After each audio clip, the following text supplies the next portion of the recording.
একজন মহিলা হাদিস শরীফে এসেছে, হুজুর সাল্লাল্লাহু আলাইহি ওয়াসাল্লামের কাছে এসে বলছে, হে আল্লাহর রাসূল, আমি জিনা করেছি, আমাকে শাস্তি দেন। ওই মহিলা জানে যে জিনার শাস্তি হলো তাকে প্রাণদণ্ড দিয়ে দেওয়া, সঙ্গে ছাড় করে দাও। মহিলা জানে। হুজুরের সামনে এসে বলছে, হুজুর আমি জিনা করেছি। হুজুর মুখ ফিরালেন ডান দিকে। মহিলা আবার ডান দিকে এসেছে, বলছে, হুজুর আমি জিনা করে শাস্তি দেন। হুজুর আবার বাম দিকে ফিরলেন, মহিলা আবার বাম দিকে এলেন।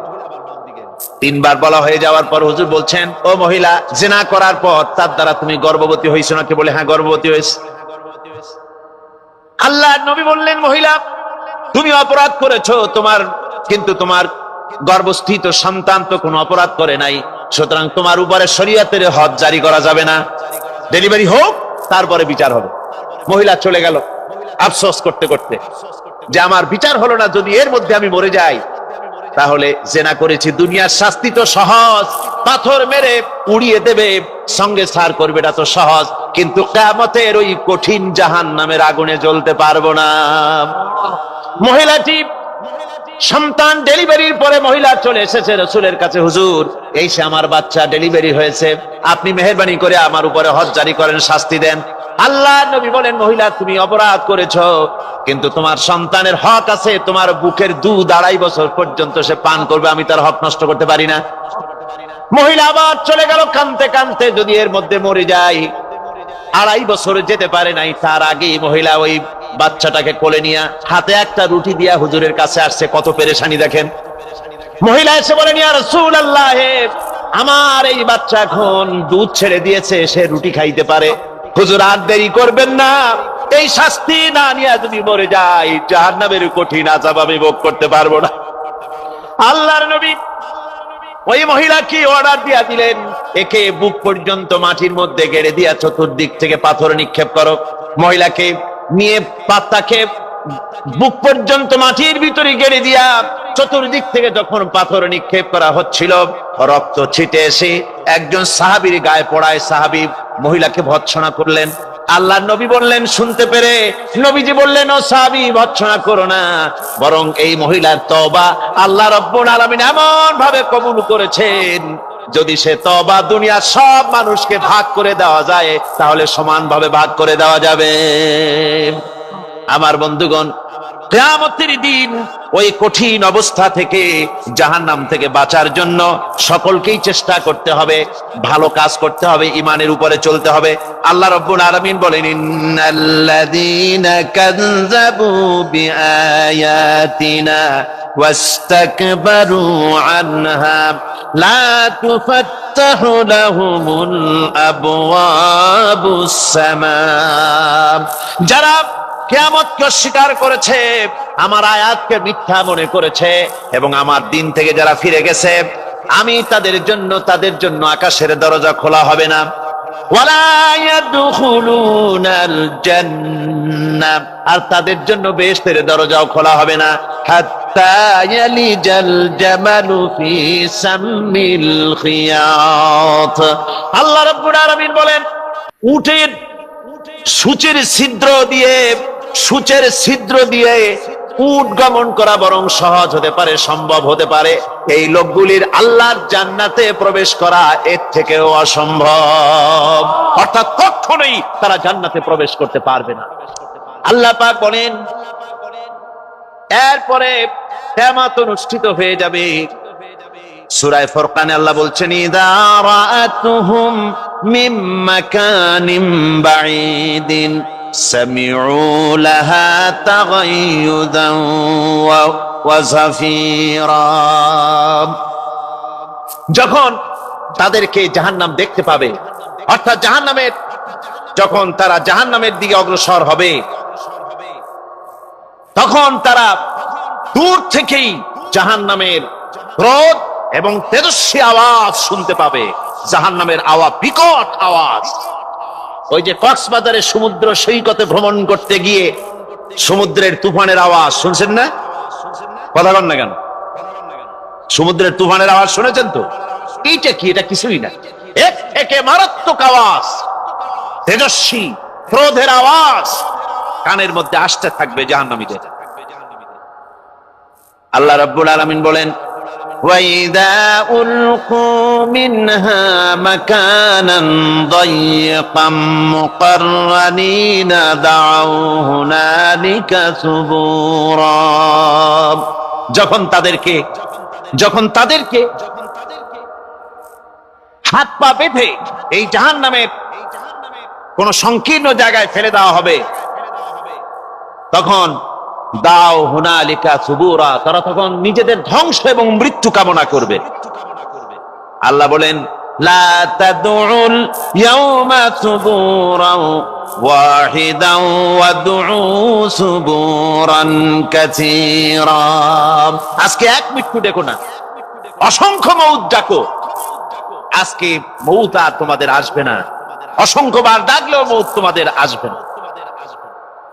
এই যে জাহান্নামের দিকে তাদের নিয়ে যাওয়া হবে, আল্লাহকে অস্বীকার করলে, নবীকে অস্বীকার করলে, ইসলামকে অস্বীকার করলে, আল্লাহর নবীর নবুয়তকে অস্বীকার করলে তাদের জায়গা হবে জাহান্নাম। আর সে জাহান্নাম এত মারাত্মক, এত কঠিন জায়গা, যে জায়গা সম্পর্কে আল্লাহ পাক বলছেন ইন্নাহু মাইয়াতি রাব্বাহু মুজরিমান ফাইন্না লাহু জাহান্নামা লা ইয়ামুতু ফিহা ওয়া লা ইয়াহইয়া। অপরাধী হয়ে যে লোক আল্লাহর দরবারে উপস্থিত হবে তার জন্য জাহান্নাম হবে, জাহান্নামে আল্লাহ দিবেন। আর ওই জাহান্নামে যখন লোকটা পড়ে যাবে, জাহান্নামের অবস্থা এমন হবে লা ইয়ামুতু ফিহা ওয়া লা ইয়াহইয়া, সে বাঁচবেও না মরবেও না, জীবন মৃত্যু একটা অবস্থা সৃষ্টি হবে। ওই জাহান্নামে নারুল্লাহিল মুকাদাতুল্লাতী তাত্তালিউ আলাল আফইদা, জাহান্নামের প্রচন্ড আওয়াজ, এই আগুন উৎক্ষিপ্ত হয়ে তাদের কলিজা পর্যন্ত, অন্তর পর্যন্ত স্পর্শ করবে এই আগুনের তাপ। আর এদের পাহারায় রাখা হবে ইন্নাহা আলাইহিম মুসাদাতুন ফি আমাদিম মুমাদ্দাদা, জাহান্নামীদের পাহারায় রাখা হবে নির্মম, কঠোর ব্যবহার, কর্কশ আওয়াজ, কর্কশ ভাষী এ ধরনের ফেরেশতাদেরকে রাখা হবে তাদের পাহারায়, তারা নিয়োজিত থাকবে। আল্লাহ রাব্বুল আলামিন বলেন, ও দুনিয়ার মানুষ, ইয়া আইয়ুহাল্লাযীনা আমানু কু আনফুসাকুম ওয়া আহলিকুম নারা। ও ঈমানদারেরা, আল্লাহর তো দয়া বেশি বান্দার জন্য। বান্দার উপরে দয়া কার সবচেয়ে বেশি? সবচেয়ে বেশি দয়া হলো বান্দার উপরে আল্লাহর। আল্লাহ চান না যে সে জাহান্নামে যাক, কঠিন জায়গা জাহান্নাম। আল্লাহ বলেন, ও মুমিনেরা, তুমি নিজে আর তোমার পরিবারবর্গকে জাহান্নামের আগুন থেকে রক্ষা করো, আগুন থেকে রক্ষা করো, জাহান্নামের রাস্তা থেকে তাদের ফিরাও। ওই জাহান্নাম, যেই জাহান্নামের ইন্ধন হবে মানুষ আর পাথর, ফিরাও জাহান্নাম থেকে মানুষকে, তোমার সন্তানদেরকে ফিরাও। আজকে যে সব সন্তানের আল্লাহ বলেন তুমি নিজে বাঁচো, আহল আয়ালকে বাঁচাও। যে সব সন্তান তোমার নামাজ নাই, রোজা নাই, আল্লাহ পরকালের চিন্তা নাই, যারা ইসলামকে বিশ্বাস করে না, যারা মনে করে কোরআন হচ্ছে বেহেশত দোজখের কথা শুধু, ওতে কোন মানুষের অর্থনীতি, সমাজনীতি, রাজনীতির ব্যাপার নাই, মানুষের জীবনের দরকারি জিনিসগুলি সেখানে নাই। সুতরাং আমরা যদি দুনিয়ায় সুখ সমৃদ্ধি পেতে চাই, তাহলে আমাদেরকে মানুষের তৈরি করা মতবাদ মানতে হবে। এইভাবে ছেলেরা যখন মানুষের তৈরিকার মতবাদের দিকে যখন দৌড়ায়, মা বাপ যদি তাদেরকে না ফিরায়, জাহান্নাম থেকে বাঁচাবার জন্য যদি চেষ্টা না করে, কিয়ামতের দিন ওই সন্তানেরা জাহান্নামে, যখন জাহান্নামের অর্ডার তাদের হয়ে যাবে, তারা বলবে রব্বানা আরিনাল্লাযাইনি আদাল্লানা, হে আমার প্রভু, কে আমাদেরকে গোমরাহ করে দিল, মিনাল জিন্নি ওয়াল ইনসে, জিনের ভিতর থেকে, মানুষের ভিতর থেকে, আমাদের নেতারা, আমাদের মা বাপ, আমাদের মুরব্বী, তারা আমাদেরকে বিভ্রান্ত করলো, তোমার রাস্তা থেকে সরায় দিল। ওরা কই? ওদেরকে নিয়ে আসো। আমাদের কি এই খারাপ রাস্তা থেকে ফিরায় নাই, জাহান্নামের পথে চলেছি, আমাকে ফিরায় নাই। ও আল্লাহ, আজকে এই জাহান্নামে যাওয়ার আগে ওই মা বাবার মুরব্বী আর নেতাগুলি নিয়ে আসো, নাজআলহুমা তাহতা আকদামিনা লিয়াকুনা মিনাল আসফালিন। নিয়ে আসো ওদেরকে পায়ের তলে রেখে তারপরে জাহান্নামে যাব। আমার ভাইরা, যে ছেলে আজকে মানুষের তৈরি করা মতবাদের আন্দোলন করছে, সেকুলারিজম করছে, সোশ্যালিজম করছে, ক্যাপিটালিজম করছে, তারপরে ন্যাশনালিজম করছে, হাজারো মতবাদের দিকে আকৃষ্ট হয়েছে আপনার ছেলে, আপনার স্ত্রী, আপনার বোন, আপনার ভাই, আপনি জেনে শুনে তাদেরকে ফিরাচ্ছেন না, আল্লাহ রাস্তায় আনতেছেন না। কিয়ামতের দিন ওরা পালাইতে যাবে এবং ওদের এই অপরাধের কারণে, ফিরানোর কারণে, সহযোগিতা করার কারণে কিয়ামতের দিন অবস্থা করুণ হয়ে যাবে। এই জন্য আল্লাহ রাব্বুল আলামিন বলছেন, হে বিশ্বাসীরা, আমাকে তোমরা যারা বিশ্বাস করেছো, ঈমান এনেছো, নিজে বাঁচো আর নিজের আহল আয়ালকে জাহান্নামের আগুন থেকে বাঁচাও। ওই জাহান্নাম আলাইহা মালাইকাতুন গিলাদুন শিদাদুন লা ইয়াসুনাল্লাহা মা আমারাহুম ওয়া ইয়াফআলুনা মা ইউমারুন। আল্লাহ রাব্বুল আলামিন বলেন, সেখানে অত্যন্ত কর্কশ, রূঢ় এবং নির্মম স্বভাবের এমন সব ফেরেশতা পরিচালক হিসেবে জাহান্নামে দেওয়া হবে, যারা আল্লাহর নির্দেশের বাইরে কোনো কাজ করে না। তারা সেই সব কাজই করে যা আল্লাহ তাদেরকে হুকুম করেন। তাদেরকে অনুরোধ করে, দরখাস্ত করে কোন রকম তাদের কাছ থেকে কোনো কৃপা, কোনো করুণা, কোনো মহব্বত কিছুই পাওয়া যাবে না। অত্যন্ত কর্কশ, রূঢ় মেজাজের ফেরেশতা সেখানে পরিচালক হিসেবে দেওয়া হবে। আর ওই জাহান্নামীদেরকে, যারা জাহান্নামে যাবে কিয়ামতের দিন, ফাল্লাযীনা কাফারু কুত্তিআত লাহুম সিয়াবুম মিন নার, আগুন দিয়ে কেটে তাই দিয়ে পোশাক তৈরি করে দেওয়া হবে, আগুনের পোশাক পরিয়ে দেওয়া হবে। আগুনের পোশাক গায়ে পরিয়ে দেওয়ার পরে কুল্লামা নাদিজাত জুনুদুহুম বাদদালনাহুম জুনুদান গায়রাহা, একবার চামড়া পুড়ে যাবে, জাহান্নামের আগুনে চামড়া পুড়ে গলে যাবে, আবার আল্লাহ রাব্বুল আলামিন নতুন করে চামড়া পরিয়ে দিবেন, যাতে করে শাস্তির তীব্রতা অনুভব করতে পারে। জোরে কোন নাউজুবিল্লাহ। আমার ভাইরা, জাহান্নামীরা ক্ষুধার যন্ত্রণায়, তৃষ্ণার যন্ত্রণায় আকাশের দিকে তাকায় থাকবে, উপরের দিকে তাকায় থাকবে, বলবে, আরে যদি একটু বৃষ্টি হতো, মেঘ হতো।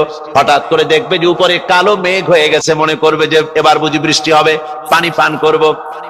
মেঘ তারা দেখতে পেল, মেঘের ভিতর থেকে অল্পক্ষণের ভিতরে গরম পানি পড়বে, এমন গরম পুঁজ, এমন গরম রক্ত পড়বে, যেগুলি পান করলে পরে সঙ্গে সঙ্গে পেটের নাড়ি ভুঁড়ি আর কলিজা পিছনের দরজা দিয়ে সব বেরিয়ে যাবে। নাউজুবিল্লাহি মিন যালিক। আয় আল্লাহ, এই কঠিন অবস্থা থেকে তুমি আমাদেরকে হেফাজত করো। জোরে বলেন আমিন। সবাই বলেন আমিন। আমার ভাইয়েরা, তামসার ব্যাপার নয়। ও যুবক ভাইয়েরা, শিক্ষিত ভাইয়েরা, তামসা করার ব্যাপার না। দুনিয়ায় খেল তামাশা ফুর্তি করার জায়গা না।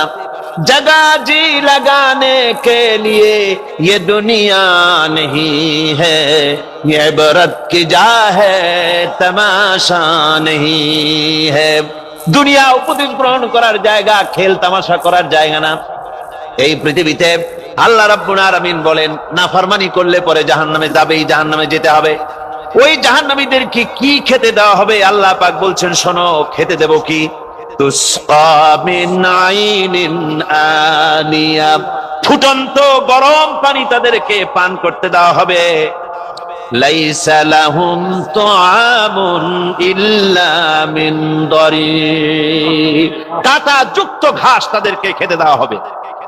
লা ইউসমিনু ওয়ালা ইউগনি মিন জু, এই খাবারে তাদের শরীর পরিপুষ্ট হবে না, আর ক্ষুধাও নিবৃত্ত হবে না। আমার বন্ধুগণ, এমন কঠিন জাহান্নামের অবস্থা থেকে মাপ পাওয়ার জন্য ইমানের জোশ আসতে হবে, ইমানদার হতে হবে, আর নাফরমানিকে ছেড়ে দিতে হবে।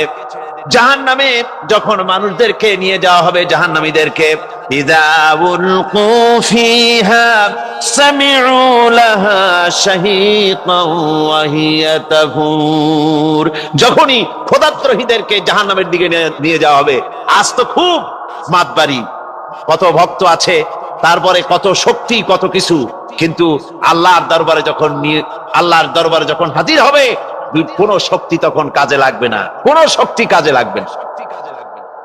জাহান্নামে যখন তাদেরকে নিয়ে যাওয়া হবে, জাহান্নাম তখন গোসায় ফেটে পড়তে থাকবে, জাহান্নামের ভিতর থেকে গর্জন আসতে থাকবে, তাকাদু তামাইয়াজু মিনাল গায়জ। জাহান্নাম যেন গোসায় ফেটে পড়তে চাইবে।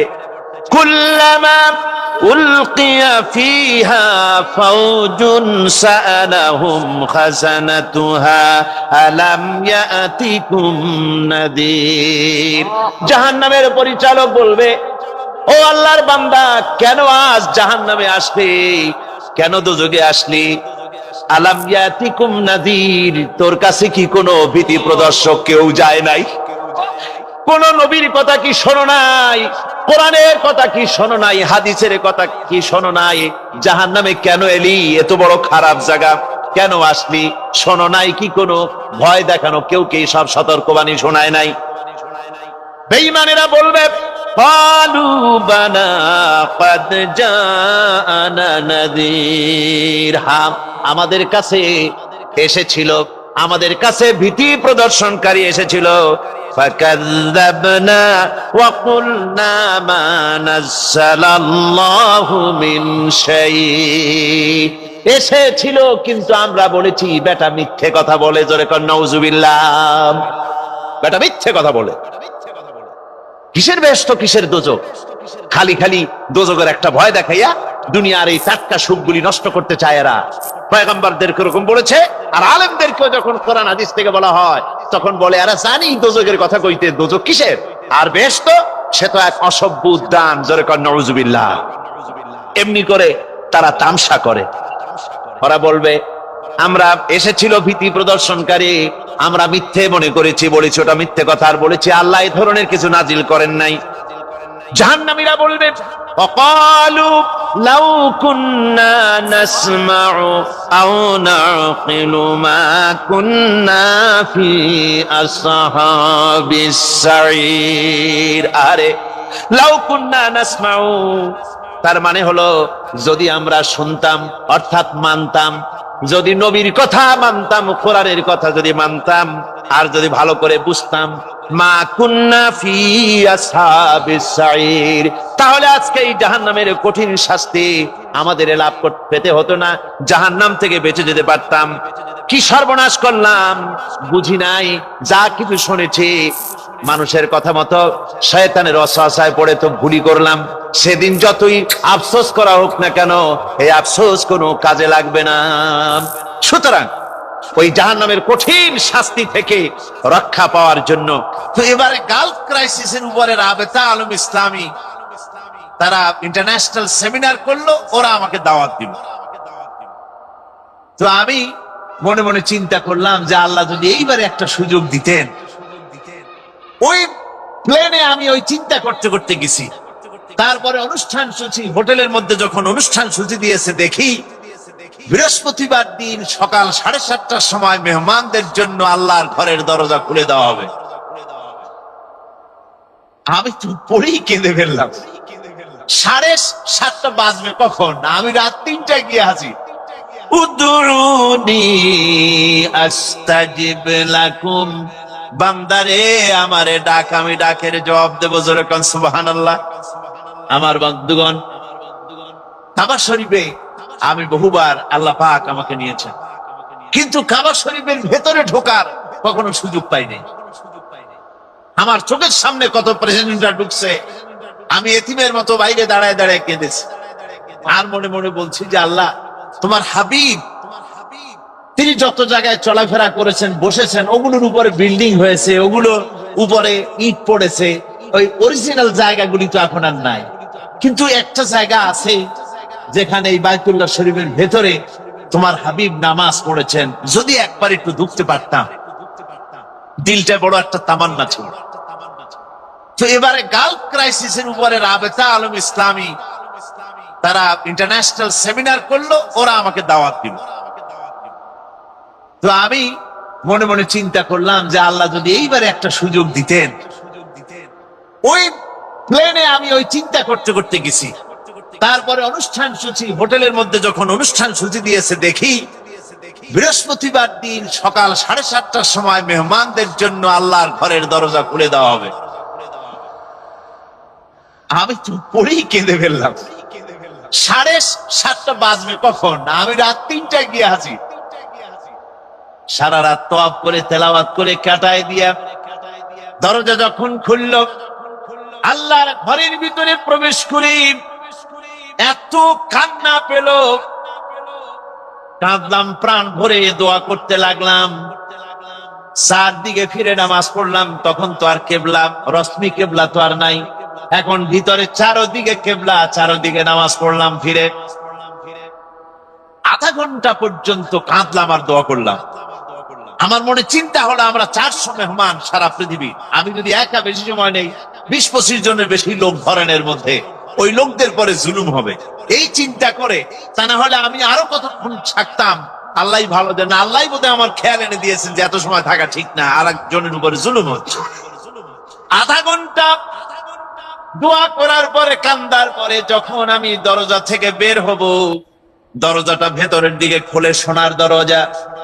দরজার দিকে যে জায়গায়, দরজায় অনেক আয়াতে কারিমাগুলি উৎকীর্ণ আছে, যেদিকে আমার চোখ প্রথম গিয়া পড়লো, আমি দেখি দরজার উপরে এরকম গোল একটা চক্কর লাগানো, ওখানে লেখা ওয়াকালা রাব্বুকুম উদউনি আস্তাজিব লাকুম।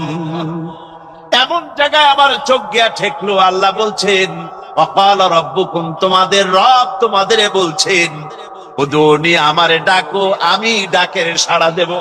আমি আবার কাল্লাম, রব্বুল আলামিন এতক্ষণ আমি তোমার কথা মতো কেঁদেছি, এবার জবাব দেওয়ার মালিক তুমি। আমার ভাইরা, আল্লাহ রব্বুল আলামিন তিনি আমাদের সবচাইতে নিকটে, যা খুশি তারে বলেন, প্রাণ ভরে বলেন, আল্লাহকে বলেন, যা বলার উদউনি আস্তাজিব লাকুম, আমারে ডাকো, আমি ডাকের সাড়া দেব। আমার বন্ধুগণ, আল্লাহ পাক কোরআনে কারিমে বলেন وَإِذَا سَأَلَكَ عِبَادِي عَنِّي فَإِنِّي قَرِيبٌ। ও নবী, বান্দা যখন আমার ব্যাপারে আপনাকে প্রশ্ন করে, আপনি বলেন, বান্দা যখন আমার ব্যাপারে প্রশ্ন করে, ফাইন্নী কারীব, আমি বান্দার অতি নিকটবর্তী। সুবহানাল্লাহ, সুবহানাল্লাহ বলেন, ফাইন্নী কারীব। কোরআন শরীফে আমরা যত জায়গায় দেখেছি, ও নবী আপনাকে প্রশ্ন করা হয়, ওই সব জায়গায় আল্লাহ জবাব দিয়েছেন কুল, আপনি বলেন। যেমন আল্লাহ বলতেছেন ওয়ায়াসআলুনাকা আনির রূহ কুলির রূহু মিন আমরি রাব্বি। ও নবী আপনাকে প্রশ্ন করা হয় রূহ কি জিনিস, আপনি বলুন রূহ হচ্ছে আল্লাহর একটি হুকুম। আবার বলা হচ্ছে ওয়ায়াসআলুনাকা আনিল আহিল্লা কুল হিয়া মাওয়াকিতু লিন্নাস। ও নবী আপনাকে প্রশ্ন করা হয় চাঁদ সম্পর্কে, আপনি বলুন এটি হচ্ছে জগৎবাসীর জন্য একটি চিরস্থায়ী ক্যালেন্ডার। মহাকাশে মহাশূন্যে আমি ঝুলায় রেখেছি একটা ক্যালেন্ডার, যাতে করে পৃথিবীর মানুষেরা মাস দিন গণনা করতে পারে। সুবহানাল্লাহ ওয়া বিহামদিহি। وَيَسْأَلُونَكَ عَنِ الْخَمْرِ وَالْمَيْسِرِ قُلْ فِيهِمَا إِثْمٌ كَبِيرٌ। আপনাকে মদ এবং জুয়া সম্পর্কে প্রশ্ন করা হয়, আপনি বলুন যেটা একটা অন্যায়। আবার প্রশ্ন করা হচ্ছে وَيَسْأَلُونَكَ عَنِ الْأَنْفَالِ قُلِ আনফালু লিল্লাহি ওয়ার রাসূল। আপনাকে গনিমতের মাল সম্পর্কে প্রশ্ন করা হয়, আপনি বলুন গনিমতের মাল আল্লাহ এবং তার রাসূলের জন্য। এরকম করে কোরআন শরীফে যত জায়গায় আছে ওয়ায়াসআলুনাকা, আপনাকে প্রশ্ন করা হয়, আল্লাহ তার জবাব দিয়েছেন কুল দিয়ে, আপনি বলেন। গোটা কোরআন শরীফের ভিতরে মাত্র একটা জায়গায় সোয়ালের কথা আছে, আপনাকে প্রশ্ন করা হয়, অথচ এখানে কুল দিয়ে আল্লাহ জবাব দেন নাই। একটা আয়াতে, তা হচ্ছে ওয়াইযা সালাকা ইবাদি আন্নী ফাইন্নী করিব। ও নবী, আপনার কাছে যখন আমার ব্যাপারে প্রশ্ন করা হয় আপনি বলুন কুল, এরকম বলা হয়। তার মানে হচ্ছে একথা বোঝা যাচ্ছে আল্লাহ যেন বলতে চান, ও নবী, বান্দা এবার চাঁদের সম্পর্কে জিজ্ঞাসা করে না, রুহের ব্যাপারে জিগায় না, নারীর ব্যাপারে না, পুরুষের ব্যাপারে না, মদের ব্যাপারে না, গানিমাতের ব্যাপারে না। এবার সরাসরি আমার বান্দা আমার সম্পর্কে প্রশ্ন করেছে, সুতরাং জবাব আপনাকে দিতে হবে না, পাশে দাঁড়ান, জবাব আমি দেই। ফাইন্নী করিব। ও বান্দা, আমারে ডাক, আমার কথা জিজ্ঞেস করছো, আমি আমার সম্পর্কে প্রশ্ন করছো, ফাইন্নী করিব, আমি তো সবচাইতে নিকটবর্তী। সুবহানাল্লাহ, আমি সবচাইতে নিকট। হাদিস শরীফে এসেছে আল্লাহ পাকের নবী, তার কাছে প্রশ্ন করা হয়েছে, নবী, বান্দা আল্লাহ সবচাইতে নিকটে যায় কখন? আল্লাহ সবচাইতে নিকটে কখন যাওয়া যায়? আল্লাহ নবী বলেছেন, বান্দা যখন সেজদায় পড়ে যায় তখন সবচাইতে আল্লাহর বেশি নিকটে চলে যায়। সেজদায় যখন মানুষ পড়ে তখন সবচাইতে আল্লাহ নিকটবর্তী হয়ে যায়। জোরে কোন সুবহানাল্লাহ। হুজুর বলেছেন, যখন নামাজে সেজদা দিবে তখন মনে করবে তোমার নাক আর কপাল আল্লাহ রাব্বুল আলামিনের কুদরতি কদম মোবারকের উপরে ছেড়ে দিয়েছে। ভাইরা আমার, আল্লাহ পাক তাই বলছেন, আমি দূরে না, আমি সবচাইতে কাছে। তোমার কত কাছে? وَنَحْنُ أَقْرَبُ إِلَيْهِ مِنْ حَبْلِ الْوَرِيدِ। আমি তোমার শাহরগ, যে রগের উপরে তোমার মাথাটা খাড়া আছে, এই রগ থেকেও আমি তোমার বেশি নিকটে। সুবহানাল্লাহ বিহামদিহি। সুতরাং এত নিকটবর্তী যে আল্লাহ পাক, সেই আল্লাহর সঙ্গে নাফরমানি করা, শিরক করা থেকে আমাদেরকে মুক্ত থাকতে হবে সব সময়ের জন্য। আমি আশা করি আমরা কথা বুঝতে পেরেছি, আমরা আল্লাহর সাথে শরীক করব না। কি বলেন, আল্লাহর সাথে শরীক করবেন? জোরে বলেন, করবে? করবেন না, কখনো করবেন না। আল্লাহর শক্তির সাথে, আল্লাহর গুণাবলীর সাথে কাউকে অংশীদার বানানো যাবে না। মাজার পূজা বন্ধ করতে হবে, কবর পূজা বন্ধ করতে হবে, এগুলি শিরকের অন্তর্ভুক্ত। এরপরে আল্লাহ রাব্বুল আলামিন বলছেন,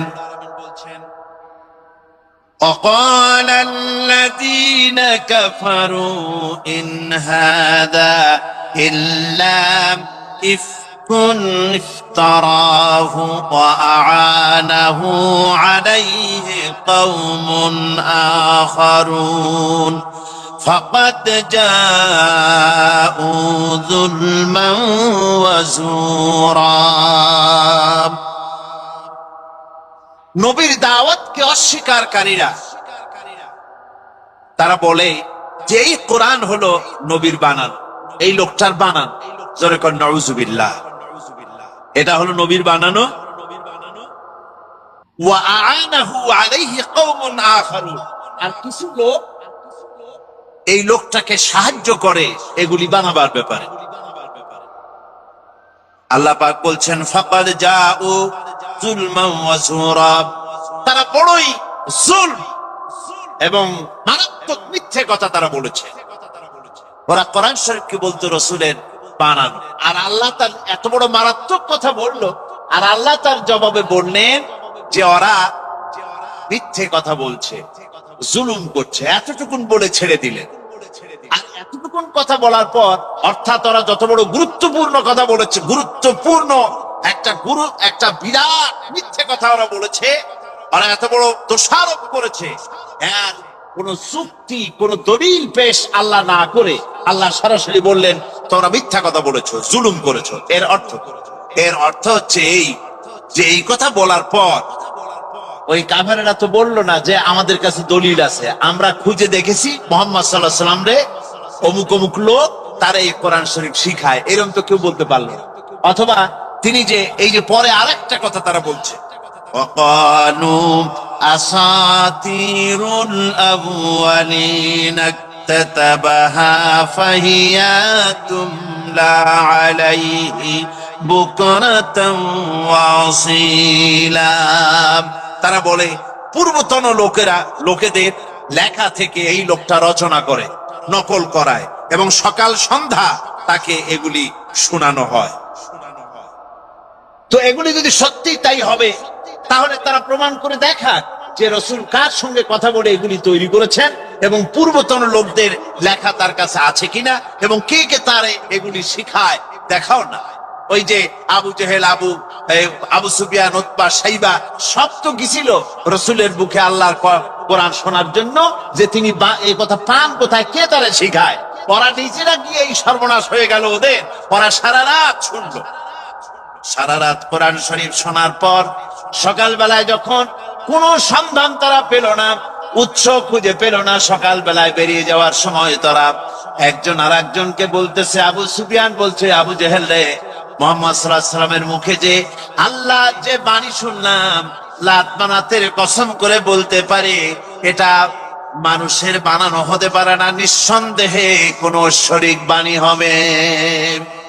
আবু জেহেল বলল, দেখো আমার মনে তাই বলে, কিন্তু আসল কথা হলো আমরাও যদি এই ধরনের দুর্বলতা প্রকাশ করি, তাহলে আবু বকর ওমরের মতো আমরাও পাগলামি করে বসবো। যেরকম নাউজুবিল্লাহ। তো ওরা তো চেষ্টা করছিল, কিন্তু কোরআন শরীফ এটা আল্লাহ, কেউ এটা বানায়নি, আল্লাহ চ্যালেঞ্জ করেছেন। ইন কুনতুম ফি রাইবিম মিম্মা নাযালনা আলা আবদিনা ফাআতু বিসূরাতিন মিন মিথলিহি وادعوا شهداءكم من دون الله إن كنتم صادقين। আমি আমার বান্দার পরে যে কিতাব অবতীর্ণ করেছি, যদি মনে করো এটা আমার বান্দার বানানো, আমি আল্লাহর না, এটা যদি সন্দেহ হয়, তাহলে আমার কোরআনের সূরার মতো করে একটা সূরা বানায় নিয়ে আসো। সুদীর্ঘ 1500 বছরের কাছে চলে এলো, আজও পর্যন্ত কোরআনের সূরার মতো করে একটা সূরা কেউ বানাইতে পারে নাই। জোরে বলেন সুবহানাল্লাহ। পেরেছে? জোরে বলেন পেরেছে? পারে নাই। মুসাইলামায়ে কাজ্জাব সে কোরআন শরীফের সূরার মতো সূরা বানাইতে বহুত কোশিশ করেছে, তারপর একটা বানাইলো, একটা বানায় ফেললো। সে বলল কি, কয় যে আমি একটা সূরা আমার উপরে নাজিল হয়ে গেছে। কি সূরা? কয় ইন্না আতাইনাকাল আকাক ফাসাল্লি লিরাব্বিকা ওয়াসআক ইন্না শানিয়াকা হুয়াল আবলাক। এর অর্থ হচ্ছে, নিশ্চয়ই আমি তোমাকে আতাক পক্ষী দান করেছি, মানে হুতুম পেঁচা তোমাকে দান করেছি। ফাসাল্লি লিরাব্বিকা ওয়াসআক, অতএব তোমার রবের উদ্দেশ্যে তুমি চিৎকার করো। আর তোমার শত্রু শ্বেত এবং কৃষ্ণ বর্ণের হবে। এখন বলেন, আল্লাহর কালামের সাথে এর কি কোনো সম্পর্ক আছে?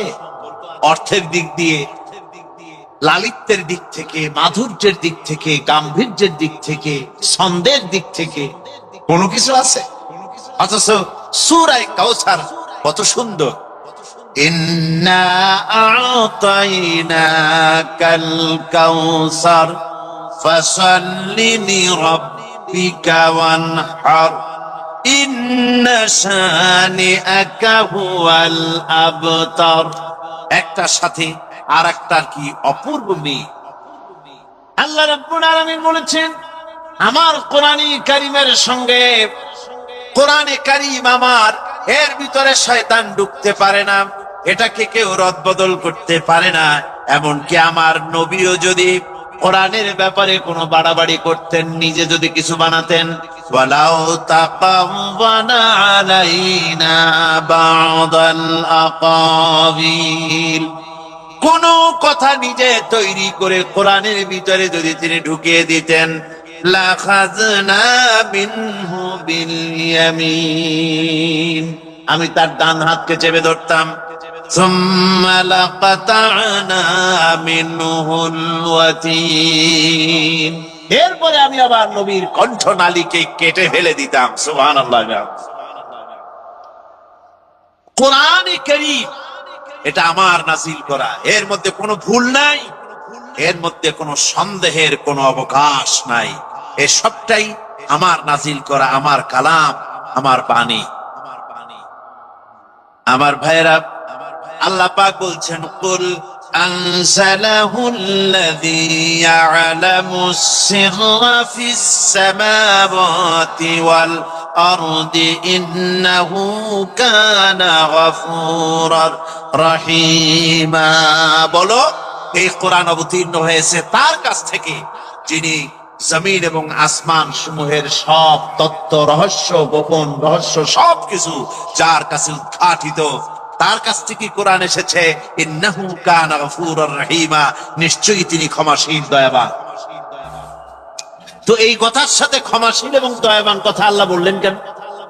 যেখানে ওরা মুহাম্মদ সাল্লাল্লাহু আলাইহি ওয়াসাল্লামকে মিথ্যাবাদী বলতেছে, মুহাম্মদ সাল্লাল্লাহু আলাইহি ওয়াসাল্লাম বানায় কোরআন বলছে, তারপরে কারো কাছ থেকে নকল করতেছে বলছে, সেইখানে আল্লাহ বলছেন আমি ক্ষমাশীল দয়াবান। তার মানে আল্লাহ রাব্বুল আলামিন বলতে চান, এত ভাবে বুঝাইলাম যে কোরআন আমার, এই বুঝাবার পরে এখনো যদি তোমরা তোমাদের কৃত কর্মের জন্য অনুশোচনা করো, যা বলেছো তা যদি প্রত্যাহার করো, এখনো যদি কোরআন বিশ্বাস করো, এখনো যদি তোমাদের আমলকে সুসংগঠিত করো, সুসংহত করো, তাহলে আমি আল্লাহ রাব্বুল আলামিন তোমাদের পেছনের সমস্ত গুনাহ রাশি মাফ করে দেব। জোরে বলেন সুবহানাল্লাহ।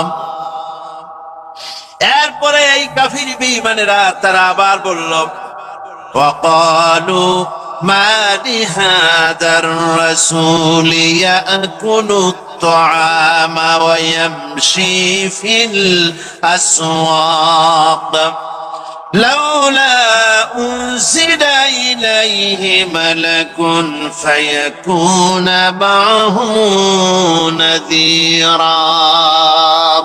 একটার পর একটা অপবাদ, দোষ। আমাদের ধর্মীয় জীবনে, সামাজিক জীবনে, রাষ্ট্রীয় জীবনে ঐক্যবদ্ধ থাকার গুরুত্ব, the importance of unity in our life. আমরা ঐক্যবদ্ধ থাকতে চাই কি চাই না? এই আপনাদের গলার আওয়াজ। আমরা ঐক্যবদ্ধ জীবন যাপন করতে চাই কি চাই না? চাই। ঐক্যের কোনো বিকল্প নাই। গত 50 বছর তো দেখেছি ডিসইউনিটি, অনৈক্য, বিভেদ, বিচ্ছিন্নতা আমাদেরকে কোথায় নিয়ে গিয়েছে। এই যে দেখেন, কিছুদিন আগে আমাদের বর্তমান নেতা ডক্টর ইউনূস, উনি সব রাজনৈতিক নেতৃবৃন্দদেরকে ডেকেছেন একটা ইস্যুকে কেন্দ্র করে। তার মানে গোটা বাংলাদেশ এক হয়ে গিয়েছে। আমরা সবাই উদ্বেলিত হয়েছি, উচ্ছ্বসিত হয়েছি, ঠিক কিনা বলেন? রাজনৈতিক নেতাদেরকে ডেকেছেন উনি, আমরা এক হয়েছি। এরপর ধর্মীয় অঙ্গনের যে লিডাররা, বিভিন্ন ধর্মের, শুধু মুসলিম না, সবাইকে ডেকেছেন, আমরা ঐক্যবদ্ধ হয়েছি। এটাকে বলে ন্যাশনাল ইউনিটি, জাতীয় ঐক্য। যে কোনো ধরনের কনস্পাইরেসি, ষড়যন্ত্র, আধিপত্যবাদ মোকাবেলায় জাতীয় ঐক্যের চেয়ে মোক্ষম হাতিয়ার আর নাই। আমাদের একটা প্রতিবেশী দেশ আছে, আমরা আমাদের দেশ নিয়ে যত ভাবি তারা তার চেয়ে বেশি ভাবে। কথা বুঝতেছেন না? আরো ভেঙে বলতে হবে। হ্যাঁ, আমরা আমাদের দেশ নিয়ে যত উদ্বিগ্ন, এদের আরো টেনশন বেশি। বলেন, আমাদের দেশে শান্তি আছে না নাই? আমরা হিন্দু মুসলিমে কখনো দাঙ্গা লাগে? আসতে বলেন, কেন লাগে? ওদের পূজা পার্বণে আমাদের মাদ্রাসার ছেলেরা যে পাহারা দেয়, চিল্লায় বলেন ঠিক কিনা? আমাদের তাফসির মাহফিলের সময় ওরা ডিস্টার্ব করেন, ঢোল বাজায় না। ওদের পূজা পার্বণের সময় আমাদের তাফসির মাহফিলের ডেট হলে আমরা চেঞ্জ করে দেই। সুবহানাল্লাহ, কি সাম্প্রদায়িক সম্প্রীতির রোল মডেল। আর ওই বাংলাদেশের ব্যাপারে তারা অনেক ডিসইনফরমেশন ছড়াচ্ছিল। ভারতের অনেকগুলো গণমাধ্যম, আমি জেনারেলাইজ করব না, আমাদের প্রতিবেশী দেশের সব গণমাধ্যমকে আমি দোষ দিতে চাই না, অনেকগুলো গণমাধ্যম তারা ডিসইনফরমেশন শেয়ার করেছে। ডিসইনফরমেশন আর মিস ইনফরমেশনের পার্থক্য আছে। মিস ইনফরমেশন না জেনে ভুল বুঝে একটা মিথ্যা বা ভুল তথ্য ছড়িয়ে দেয়া, এটার ক্ষমা আছে। এটার কি আছে? আর ডিসইনফরমেশন মানে ইচ্ছা করে, প্ল্যান করে, ম্যাপ করে, ছক এঁকে মিথ্যা, গুজব, রটনা সোশ্যাল মিডিয়ায় ছড়ানো, এটার ক্ষমা আছে? আওয়াজ করে বলেন, ক্ষমা আছে? ভারতের কিছু গণমাধ্যম তাই করেছে। আমরা ব্যথিত হয়েছি, আমাদের হৃদয়ে রক্তক্ষরণ হয়েছে। আমাদের প্রতিবেশী দেশকে বলতে চাই, আমাদের দেশ নিয়ে আপনাদের ভাবার দরকার নাই, নিজের চরকায় তেল দেন, নিজের দেশ নিয়ে ভাবেন। গত মাসের ভয়েস অফ আমেরিকার রিপোর্ট, বাংলাদেশে সংখ্যালঘু জনগোষ্ঠী আগের চেয়ে বেশি নিরাপত্তা পাচ্ছে। Report voice of America, Muslim report নাকি? মুসলিম জরিপ, ভয়েস অফ আমেরিকা। কথা বোঝে নাই বোধহয়। ভয়েস অফ আমেরিকা কি আমাদের রিপোর্ট? না, ভয়েস অফ আমেরিকার জরিপ, বাংলাদেশের সংখ্যালঘু জনগোষ্ঠী আগের চেয়ে ভালো নিরাপত্তা পাচ্ছে। শুধু এখানেই শেষ না, মাইক্রোসফটের একটা জরিপ শোনাই আপনাদেরকে। তারা সারা পৃথিবীতে গুজব, ভুয়া আর মিথ্যা নিউজ ছড়ানোতে কোন দেশ সেরা একটা রিপোর্ট করেছে। এর মধ্যে 1 নম্বরে এসেছে ভারতের নাম। মাইক্রোসফট তো মুসলমানরা চালায় না? কথা বোঝে নাই বোধহয়। প্রতিবেশী দেশকে বলবো, আপনারা নিজের চরকায় তেল দেন, আপনারাও শান্তিতে থাকেন, আমাদেরকেও শান্তিতে থাকতে দেন। সব চেঞ্জ করা যায়, প্রতিবেশী চেঞ্জ করা যায় না। আমাদের ল্যান্ড তাদের ল্যান্ড, পাশাপাশি। আমরা চাই তারাও সুখে থাক, আমরাও সুখে থাকি, ঠিক কিনা? কিন্তু প্রতিবেশী হলে বন্ধুত্বপূর্ণ আচরণ করতে হয়। প্রতিবেশী যদি বন্ধু না হয়ে প্রভু হতে চায়, এরকম দানব প্রতিবেশী কেউ চায় না। ভারত যদি বন্ধুত্ব উপহার দেয়, আমরাও বন্ধুত্ব দিব, কি বলেন?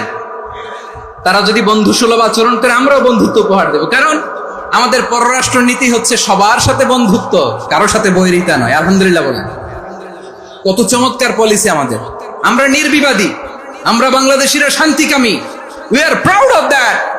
এজন্য আমরা গর্ববোধ করি। আমাদের পররাষ্ট্র নীতি সবার সাথে বন্ধুত্ব, কারোর সাথে শত্রুতা নয়। তাই প্রতিবেশী দেশকে বলবো, আমার ভাইয়েরা, আপনারাও আমাদের ভাই। বন্ধুত্ব দিলে বন্ধুত্ব পাবেন। বন্ধুত্ব ইজ ওয়েলকাম, দাদাগিরি নয়। বন্ধুত্ব ওয়েলকাম, দাদাগিরি নয়। Loud and clear. ভারত যদি বন্ধুত্ব দেখায়, বন্ধুত্ব পাবে। কিন্তু ভারত যদি বাংলাদেশে আধিপত্যবাদ বিস্তার করতে চায়, বাংলাদেশের 18 কোটি জনগণ সেটা রুখে দেবে। ভারত যদি গৌর গোবিন্দের ভূমিকায় নামতে চায়, দেশের 18 কোটি মুসলমান শাহজালালের ভূমিকায় নামবে। প্রিয় ভাইয়েরা, আমরা বন্ধুত্বে বিশ্বাসী, শত্রুতায় নয়, ঠিক কিনা বলেন? আল্লাহ আমাদেরকে বোঝার তৌফিক দান করুক। তাহলে এই যে তারা বলেছে এদেশে সংখ্যালঘুরা কষ্টে আছে, দুঃখে আছে, এটা কি ঠিক? বলেন, এটা কি ঠিক? না, তারা ডিসইনফরমেশন শেয়ার করেছে, এটা ঠিক নয়। আমার প্রতিবেশী বন্ধু রাষ্ট্রকে বলবো, আপনারা এটা করবেন না, এটা করবেন না। আমরা শান্তিতে আছি, আপনারাও শান্তিতে থাকেন, আমাদেরকেও শান্তিতে থাকতে দেন। এই যে চিটাগাংয়ের অ্যাডভোকেট আলিফ হত্যাকাণ্ডে গোটা বাংলাদেশ আমরা ধৈর্যের পরাকাষ্ঠা দেখিয়েছি, চিল্লায় বলেন ঠিক কিনা? আমাদের নেতা আমাদেরকে ডেকেছে, আমরা শান্ত থেকেছি। আমরা শান্ত থাকতে চাই, আমরা ঐক্যবদ্ধ থাকতে চাই। যে কোনো ষড়যন্ত্র রুখে দেওয়ার জন্য ঐক্যবদ্ধ প্রচেষ্টার কোনো বিকল্প নাই। তাই আজকের আলোচনার ছোট্ট একটা টপিক আমি শিরোনাম ঠিক করেছি, আমাদের জীবনে, সমাজ জীবনে, ধর্মীয় জীবনে, রাষ্ট্রীয় জীবনে ঐক্যবদ্ধ থাকার গুরুত্ব। এবার আওয়াজ করে পেকুয়ার ভাইয়েরা বলেন, আমরা ঐক্যবদ্ধ জীবনযাপন করতে চাই কি চাই না? আল্লাহ তাআলা সে নির্দেশনাই দিচ্ছেন। আল্লাহ তাআলা ইরশাদ করছেন, ওয়া'তাসিমু বিহাবলিল্লাহি জামিআন ওয়া লা তাফাররাকু ওয়াযকুরু নি'মাতাল্লাহি আলাইকুম إذ كنتم أعداء فألف بين قلوبكم فأصبحتم بنعمته إخوانا وكنتم على شفا حفرة من النار فأنقذكم منها كذلك يبين الله لكم آياته لعلكم تهتدون الله أكبر পড়েন। আল্লাহ বললেন, ও গোলামেরা শোনো, ওয়া'তাসিমু বিহাবলিল্লাহি জামিআ, ও আমার গোলামেরা সবাই মিলে আল্লাহর রশিকে আঁকড়ে ধরো। আল্লাহর রশি হলো ইসলাম, আল্লাহর রশি হলো কোরআন, আল্লাহ বললেন কোরআনকে আঁকড়ে ধরো, ইসলামকে আঁকড়ে ধরো, একা একা আঁকড়ে ধরলে চলবে না, জামিয়া সবাই মিলে আঁকড়ে ধরো। এই আদেশটা আমাদের জন্য দান করেছেন কে? আল্লাহ তাআলার নির্দেশ, ওয়া'তাসিমু বিহাবলিল্লাহি জামিআ, সবাই মিলে আল্লাহর রশিকে আঁকড়ে ধরো। হাবলুল্লাহ মানে আল্লাহর রশি। হাবলুল্লাহ মানে কি? রশি। এই হাবলুল্লাহ আল্লাহর রশি বা আল্লাহর রজ্জু দ্বারা উদ্দেশ্য হচ্ছে ইসলাম। আল্লাহর রশি দ্বারা উদ্দেশ্য কি? তাফসিরে অনেক ব্যাখ্যা এসেছে। এরকম পরিস্থিতিতে তাফসিরের সূক্ষ্ম সূক্ষ্ম বিষয়গুলো আমরা শোনাতে চাই, কিন্তু পরিবেশ হয়ে ওঠে না। আল্লাহর রজ্জু বা আল্লাহর রশি দ্বারা উদ্দেশ্য হচ্ছে ইসলাম। আল্লাহর রজ্জু বা আল্লাহর রশি দ্বারা উদ্দেশ্য হচ্ছে কোরআন। কারণ কোরআন আমাদেরকে ঐক্যবদ্ধ করে, ইসলাম আমাদেরকে ঐক্যবদ্ধ করে। চিল্লায় বলেন ঠিক কিনা? এজন্য আল্লাহ বললেন, তোমরা আমার রশিকে আঁকড়ে ধরো, বিচ্ছিন্ন হয় না। আমার দেয়া নেয়ামতগুলো স্মরণ করো। যখন তোমরা ছিলে শত্রু, তোমাদের মধ্যে হৃদয়ে আমি আল্লাহ ভালোবাসা ঢেলে দিলাম, ফলে তোমরা সবাই ভাই ভাই হয়ে গেলে। তোমরা সবাই ছিলে জাহান্নামের কিনারায়, জ্বলন্ত অগ্নিকাণ্ডের পাশে। আমি আল্লাহ দয়া করে ঈমানের বদৌলতে তোমাদেরকে আগুন থেকে ফেরালাম। আমি আল্লাহ দয়া করে তোমাদেরকে জান্নাতের পথ দেখিয়ে দিলাম। সুবহানাল্লাহ পড়েন। এমন পথ দেখালাম যে পথ তোমাদেরকে জান্নাতে নিয়ে যাবে, পথের দিশা তোমরা পাবে। লাআল্লাকুম তাহতাদুন। প্রিয় ভাইরা, তাহলে আমাদের যে ঐক্যবদ্ধ থাকতে হবে, এই নির্দেশটা কার? নাকি মন মতো আমি বানায় বলতেছি? আওয়াজ করে বলুন, নির্দেশটা কার? আল্লাহ। তাহলে আমাদেরকে ঐক্যবদ্ধ জীবন যাপন করতে হবে। প্রিয় ভাইরা, ইসলাম আমাদেরকে ঐক্যবদ্ধ করে। ইসলাম আমাদেরকে কি করে? সংঘবদ্ধ করে, ঐক্যবদ্ধ করে। বিচ্ছিন্ন হওয়া যাবে না। বিরোধ, বিচ্ছিন্নতা, মতানৈক্য, এগুলো আমাদেরকে ধ্বংস করে, আমাদেরকে দুর্বল করে। আর আমাদের ঐক্যবদ্ধ প্রচেষ্টা আমাদেরকে বিজয়ের দিকে এক ধাপ এগিয়ে নেয়। চিল্লায় বলেন ঠিক কিনা?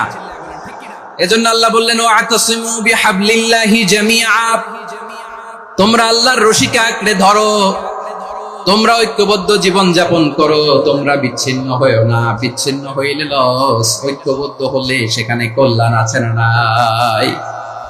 ঐক্যবদ্ধ হতে হবে আমাদেরকে। আদেশটা কার? একটু আওয়াজ করবেন। ঐক্যবদ্ধ জীবন যাপন করতে হবে। আদেশটা কার? আমাদের আগে যে সমস্ত জাতিগোষ্ঠী ধ্বংস হয়েছে, বিভেদের কারণে হয়েছে।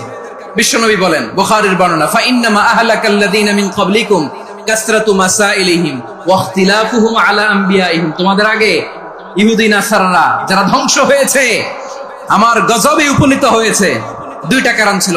নাম্বার 1, কাসরাতু মাসাইলিহিম, বেশি প্রশ্ন করত, প্রয়োজনে অপ্রয়োজনে নবীরে প্রশ্ন করে আটকাইতে চাইতো, এরকম ডাকাত ছিল তারা। 2 নাম্বার কারণ, ওয়া ইখতিলাফুহুম আলা আম্বিয়াইহিম, ইখতিলাফ করার কারণে, বিভেদের কারণে, পারস্পরিক বিরোধে জড়ানোর কারণে তারা ধ্বংস হয়েছে। এখন বলেন, আমরা কি আল্লাহর গজব চাই? সূরা আল ইমরানের 105 নম্বর আয়াতে বললেন, ওয়ালা তাকুনু কাল্লাযীনা তাফাররাকু ওয়াখতালাফু মিন বা'দি মা জাআহুমুল বাইয়িনাত ওয়া উলাইকা লাহুম আযাবুন আযীম। খবরদার, প্রমাণ পাওয়ার পরেও, দলিল নাজিল হওয়ার পরেও যারা বিরোধ করেছে, ইখতিলাফ করেছে, বিচ্ছিন্ন হয়েছে, খবরদার তোমরা তাদের মতো হয়ো না। যদি তাদের মতো হও তাহলে জেনে রাখো, ওয়া উলাইকা লাহুম আযাবুন আযীম, তাদের জন্য আমি মর্মন্তুদ শাস্তি প্রস্তুত করে রেখেছি। যারা বিচ্ছিন্ন হয়েছে, বিরোধ করেছে, তারা কারা? ইহুদি নাসারা। এই আয়াতের তাফসীরে কাল্লাযীনা তাফাররাকু ওয়াখতালাফু, যারা বিচ্ছিন্ন হয়েছে, বিরোধ করেছে, তারা কারা? মুফাসসিরিন ইকরাম বলেছেন তারা ইহুদি নাসারারা। আওয়াজ করে বলুন তো, তারা কারা? ইহুদি নাসারারা। বিষ্ণু ঈসা ইসলাম সুনানে আবু দাউদ এবং তিরমিজির হাদিসে বলেন, ইফতারাকাতিল ইয়াহুদু আলা 71 ফিরকা। সবাই বলে নাই, কয় দল?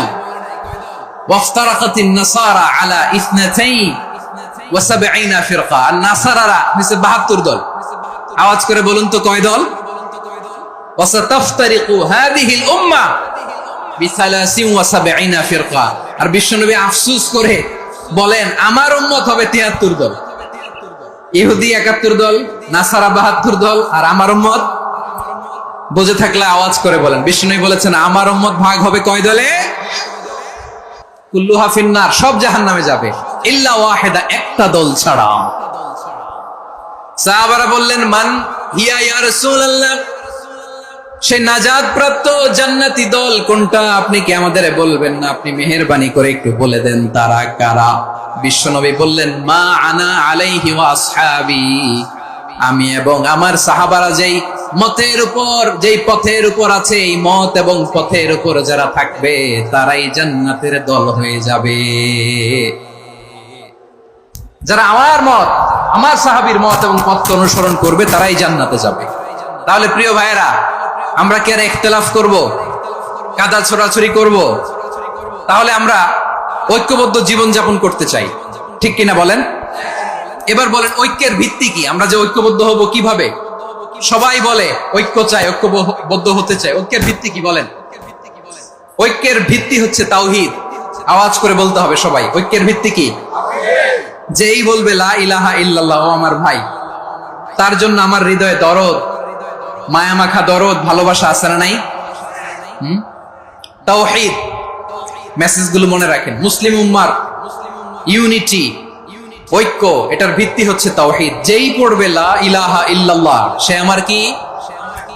এজন্য বিষ্ণুই বলেন মান ক্বালা লা ইলাহা ইল্লাল্লাহ, যে ব্যক্তি বলবে লা ইলাহা ইল্লাল্লাহ মুখলিসান মিন কলবিহি, অন্তর থেকে যে পড়বে লা ইলাহা ইল্লাল্লাহ, দাখালাল জান্নাহ, সে জান্নাতি হয়ে যাবে। সুবহানাল্লাহ বলেন। যেই পড়বে লা ইলাহা ইল্লাল্লাহ, সে কই যাবে? জান্নাতি হয়ে যাবে। এখন আমার সব ভাই যারাই লা ইলাহা পড়ছে জান্নাতে যাক, চাই কি চাই না? নাকি আপনি শুধু একাই জান্নাতে যেতে চান? একাই যেতে চান? জান্নাতে একা আমি যাব না তো ভাই, তোমাকেও জান্নাতে দলে নিতে চাই। সবাই বলেন জান্নাতে একা আমি যাব না তো ভাই, তোমাকেও জান্নাতে দলে নিতে চাই। আমাদের জান্নাতের দল ভারী হোক, আমরা চাই কি চাই না? যেই বলবে লা ইলাহা ইল্লাল্লাহ, ওই আমার ভাই, সে জান্নাতে যাক, এটাও আমি চাই, ঠিক কিনা? নাকি সবাইরে জাহান্নামে পাঠাইয়া খালি আপনি জান্নাতে ঢুকবেন? আচ্ছা বলেন, সব গেছে জাহান্নামে, আপনি একা জান্নাতে, ওই জান্নাতে ভাল লাগবে আপনার? আকল খাটান। সব জাহান্নামে গেছে, যান। এ কাফের, ও জালেম, ও নাস্তিক, সব গেছে জাহান্নামে, আপনি একা জান্নাতে, ওই জান্নাতে ভাল লাগবে? জান্নাতে আমি একা যেতে চাই না, আমার জান্নাতের দলকে আমি ভারী করতে চাই। চিল্লায় বলো ঠিক কিনা? যারাই বলবে লা ইলাহা ইল্লাল্লাহ তারা আমার ভাই। বিশ্বনবী এই কথাটার আরো চমৎকার ব্যাখ্যা করেছেন। তিনি বলেন মান সাল্লা সালাতানা ওয়াস্তাকবালা কিবলাতানা ওয়া আকালা যাবিহাতানা ফাযালিকাল মুসলিম লাহু যিম্মাতুল্লাহি ওয়া যিম্মাতু রাসূলিহি ফালা তুখফিরুল্লাহা ফি যিম্মাতিহি। বিশ্বনবী তিনটা ক্রাইটেরিয়া শুনিয়ে দিলেন। তিনি বললেন মান সাল্লা সালাতানা, যে ব্যক্তি আমাদের মতো নামাজ পড়ে, ওয়াস্তাকবালা কিবলাতানা, আমাদের কিবলারে কিবলা মানে, ওয়া আকালা যাবিহাতানা, আমাদের জবাই করা পশু খায়, ফাযালিকাল মুসলিম, সেই মুসলমান। সুবহানাল্লাহ। আমার মতো নামাজ পড়ে মানে কি? তার ডিভাইন অ্যাক্টিভিটি আমার মতো, তার ইবাদতের সিস্টেম আমাদের মতো। ওয়াস্তাকবালা কিবলাতানা মানে কি? আমার যে ডাইরেকশন তারও একই direction, to the direction of কাবা। আল্লাহু আকবার। কাবার দিকে হয়ে সে নামাজ পড়ে। আমার ডাইরেকশন তার ডাইরেকশন, আমার ডেস্টিনেশন তার ডেস্টিনেশন এক। ওয়া আকালা যাবিহাতানা, আমার জবাই করা পশু খায়, সেই মুসলিম। সেই মুসলিম লাহু যিম্মাতুল্লাহি ওয়া যিম্মাতু রাসূলিহি, তার জন্য রয়েছে আল্লাহর জিম্মা, রাসূলের জিম্মা। ফালা তুখফিরুল্লাহা ফি যিম্মাতিহি, আল্লাহর জিম্মাদারির তোমরা খেয়ানত করো না। তার মানে তোমার মুসলিম বাইরে অমুসলিম বলো না, তার জান মালের কোনো ক্ষতি তুমি করতে পারবা না। সুবহানাল্লাহ বলো। তাহলে ঐক্যের ভিত্তি বিশ্বনবীর কথা থেকে, মুখনিসৃত পবিত্র কথা থেকে আমরা পেলাম ঐক্যের ভিত্তি হবে যে তাওহীদ। এটার ব্যাখ্যা তিনটা বলেছেন বিশ্বনবী। এক নম্বরে যে আমাদের মতো নামাজ পড়ে, যে আমাদের কেবলারে কেবলা মানে, যে আমাদের জবাই করা পশু খায়, সেই মুসলিম। সেই কি? মুসলিম, সে আমার ভাই। তার সাথে আমার কোনো বিরোধ আছে? কথা বলো পেকুয়ার ভাইরা, বিরোধ আছে? কোনো বিরোধ নাই, কারণ আমরা এক উম্মাহ, আমরা সবাই এক উম্মাহ। সবাই আওয়াজ করে আমার সাথে বলেন তো, এক উম্মাহ। এগুলো মুখস্থ করতে হবে আমাদের। আওয়াজ করে সবাই বলো, কেউ বাকি থাকবে না, বলো এক উম্মাহ। রাব্বুল আলামিন বলেন, ইন্না হাযিহি উম্মাতুকুম উম্মাতান ওয়াহিদাতান, ইন্না হাযিহি উম্মাতুকুম উম্মাতান ওয়াহিদাতান ফাআনা রাব্বুকুম ফা'বুদুন। নিশ্চয়ই তোমাদের এই উম্মাহ হচ্ছে এক উম্মাহ, উম্মাতান ওয়াহিদা, এক উম্মাহ। আমি তোমাদের এক রব, আমি এক আল্লাহর ইবাদত করো, আমি ছাড়া কারো ইবাদত করো না। আদেশটা কার? তাহলে আমরা সবাই মিলে কয় উম্মাহ? তাহলে আমরা সবাই এক উম্মাহ। কয় উম্মাহ? নাকি দুই উম্মাহ? আওয়াজ করে বলো, কয় উম্মাহ? এক উম্মাহ। শুধু এক উম্মাই না, শুধু এক উম্মাই না, শুধু আমরাই না, আমাদের সবার দিন একটা। আওয়াজ করে বলো, কয়টা? বিশ্বনবী বলেন, আল আম্বিয়া ইখওয়াতুন লিআল্লাত, নবীরা হচ্ছে বৈমাত্রেয় ভাইয়ের মতো। উম্মাহাতুহুম শাত্তা ওয়া দীনুহুম ওয়াহিদ, নবীরা হলো বৈমাত্রেয় ভাইয়ের মতো। অর্থাৎ নবীদের মা ভিন্ন, বাবা এক, মানে নবীদের শরীয়ত ভিন্ন, কিন্তু দিন একটা। আমাদের দিন কয়টা?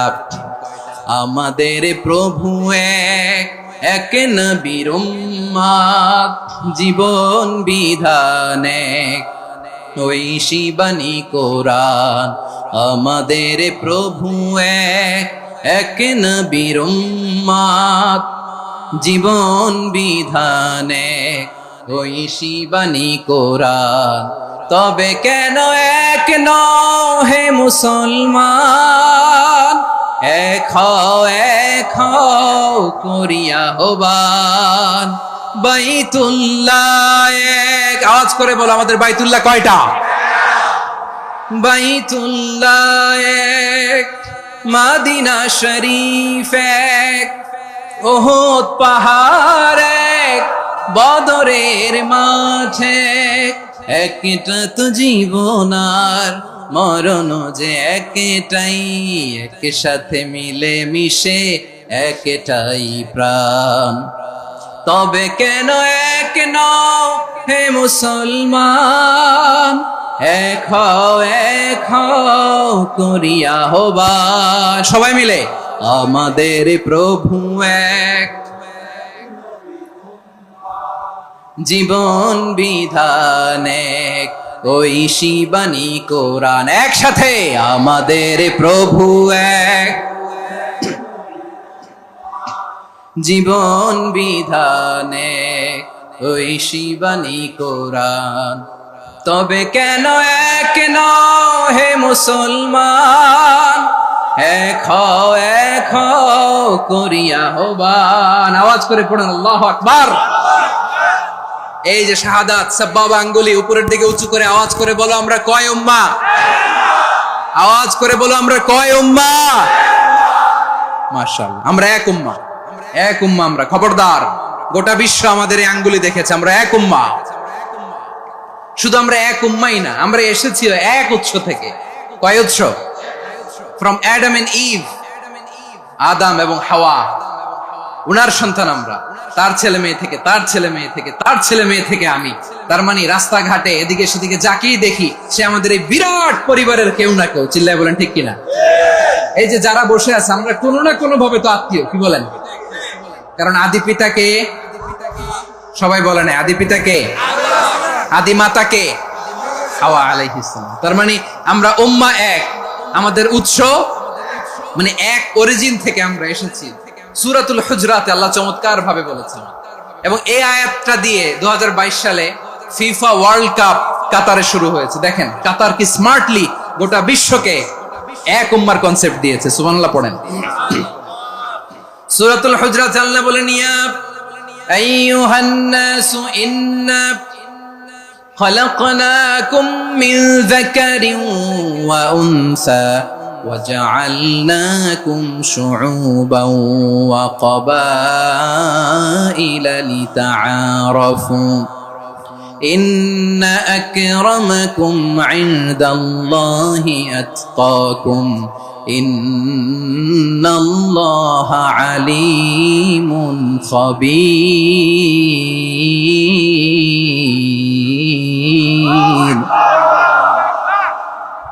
আল্লাহ বলেন ইয়া আইয়ুহান নাস ইন্না খালাকনাকুম মিন যাকারিন ওয়া উনসা ও দুনিয়ার মানুষেরা শুনো তোমাদের সবাইকে সৃষ্টি করেছি এক পুরুষ এক নারী থেকে আওয়াজ করে বলতে হবে পুরুষটার নাম কি এবার আওয়াজ করে বলুন নারীটার নাম কি মিন যাকারিন ওয়া উনসা এক নারী এক পুরুষ থেকে তৈরি করেছি যাতে যাতে দলে দলে তোমাদেরকে বিভক্ত করেছি যাতে একে অপরের সাথে পরিচিত হতে পারো so may you interact each other বিভিন্ন দেশে বিভিন্ন দলে তোমাদেরকে বিভক্ত করেছি যাতে ইন্টারঅ্যাকশন হতে পারে তাআরুফ হতে পারে লিতাআরফু যাতে তাআরুফ হয় পারস্পরিক পরিচিতি হয় তাহলে আমাদের অরিজিন এক এই আয়াতটা যে কত powerful this verse addresses the entire human being অনেক আয়াতে আল্লাহ বলে ইয়া আইয়ুহাল্লাযীনা আমানু ওহে মুমিনরা অনেক আয়াতে আল্লাহ বলে ওহে মুসল্লিরা ওহে মুমিনরা ওহে বিশ্বাসীরা কিন্তু এখানে আল্লাহ মুমিন মুসল্লি আস্তিক নাস্তিক ভেদে সবাইকে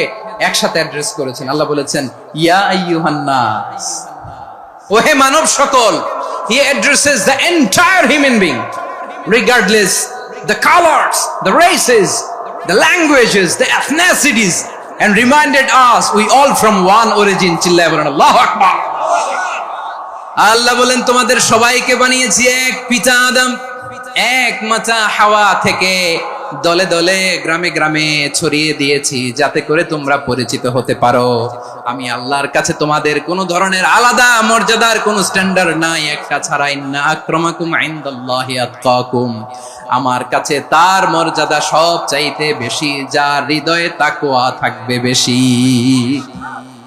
আল্লাহর কাছে ধনী গরিবের পার্থক্য নাই লম্বা খাটোতে পার্থক্য নাই আরব অনারবে পার্থক্য নাই এই আয়াত নাজিল করে আল্লাহ তাআলা বিভেদের দেয়াল বা প্রাচীরকে ভেঙে গুড়িয়ে দিয়েছে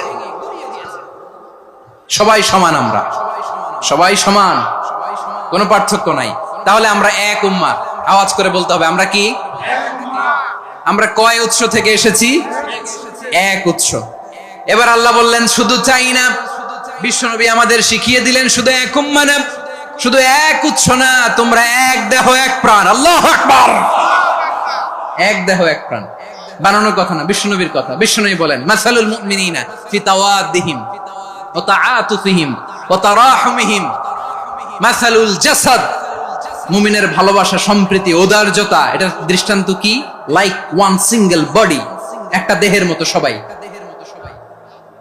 ইনিশতাকা মিনহু উদুন তাদাআলাহু সাইরুল জাসাদি বিসাহরি ওয়াল হুম্মা দেহের একটা অঙ্গ যদি ইনজুরড হয় সারা দেহ যেমনি ব্যথা পায় পেইন পায় তেমনি গোটা বিশ্বের যেখানেই হোক মুসলিম আঘাত পেলে গোটা বিশ্বের সব মুসলিমের কলিজায় যে লাগে ঠিক কি না আরেক বর্ণনায় বিশ্বনবী বলেন আল মুসলিমুনা কা রাজুলিন ওয়াহিদ ইয়ানি জাসাদিন ওয়াহিদ পুরো মুসলিম হচ্ছে উম্মাহ হচ্ছে এরকম এক দেহ ইনিশতাকা আইনু ইশতাকা কুল্লু চোখে ব্যথা লাগলে যেমনি সারাটা দেহ ব্যথা অনুভব করে ইনিশতাকা রাসুহু ইশতাকা কুল্লু মাথায় ইনজুরি হলে যেমনি সারা দেহে ব্যথা লাগে গোটা বিশ্বের যেখানেই মুসলিম ব্যথা পাক আক্রান্ত হোক গোটা বিশ্বের সব মুসলমানের কলিজায় লাগে ঠিক কিনা বলেন আচ্ছা আপনার চোখে ব্যথা কোথায় ব্যথা আপনার চোখে যেহেতু ব্যথা সারা দেহে তো খুব আরাম লাগে তাই না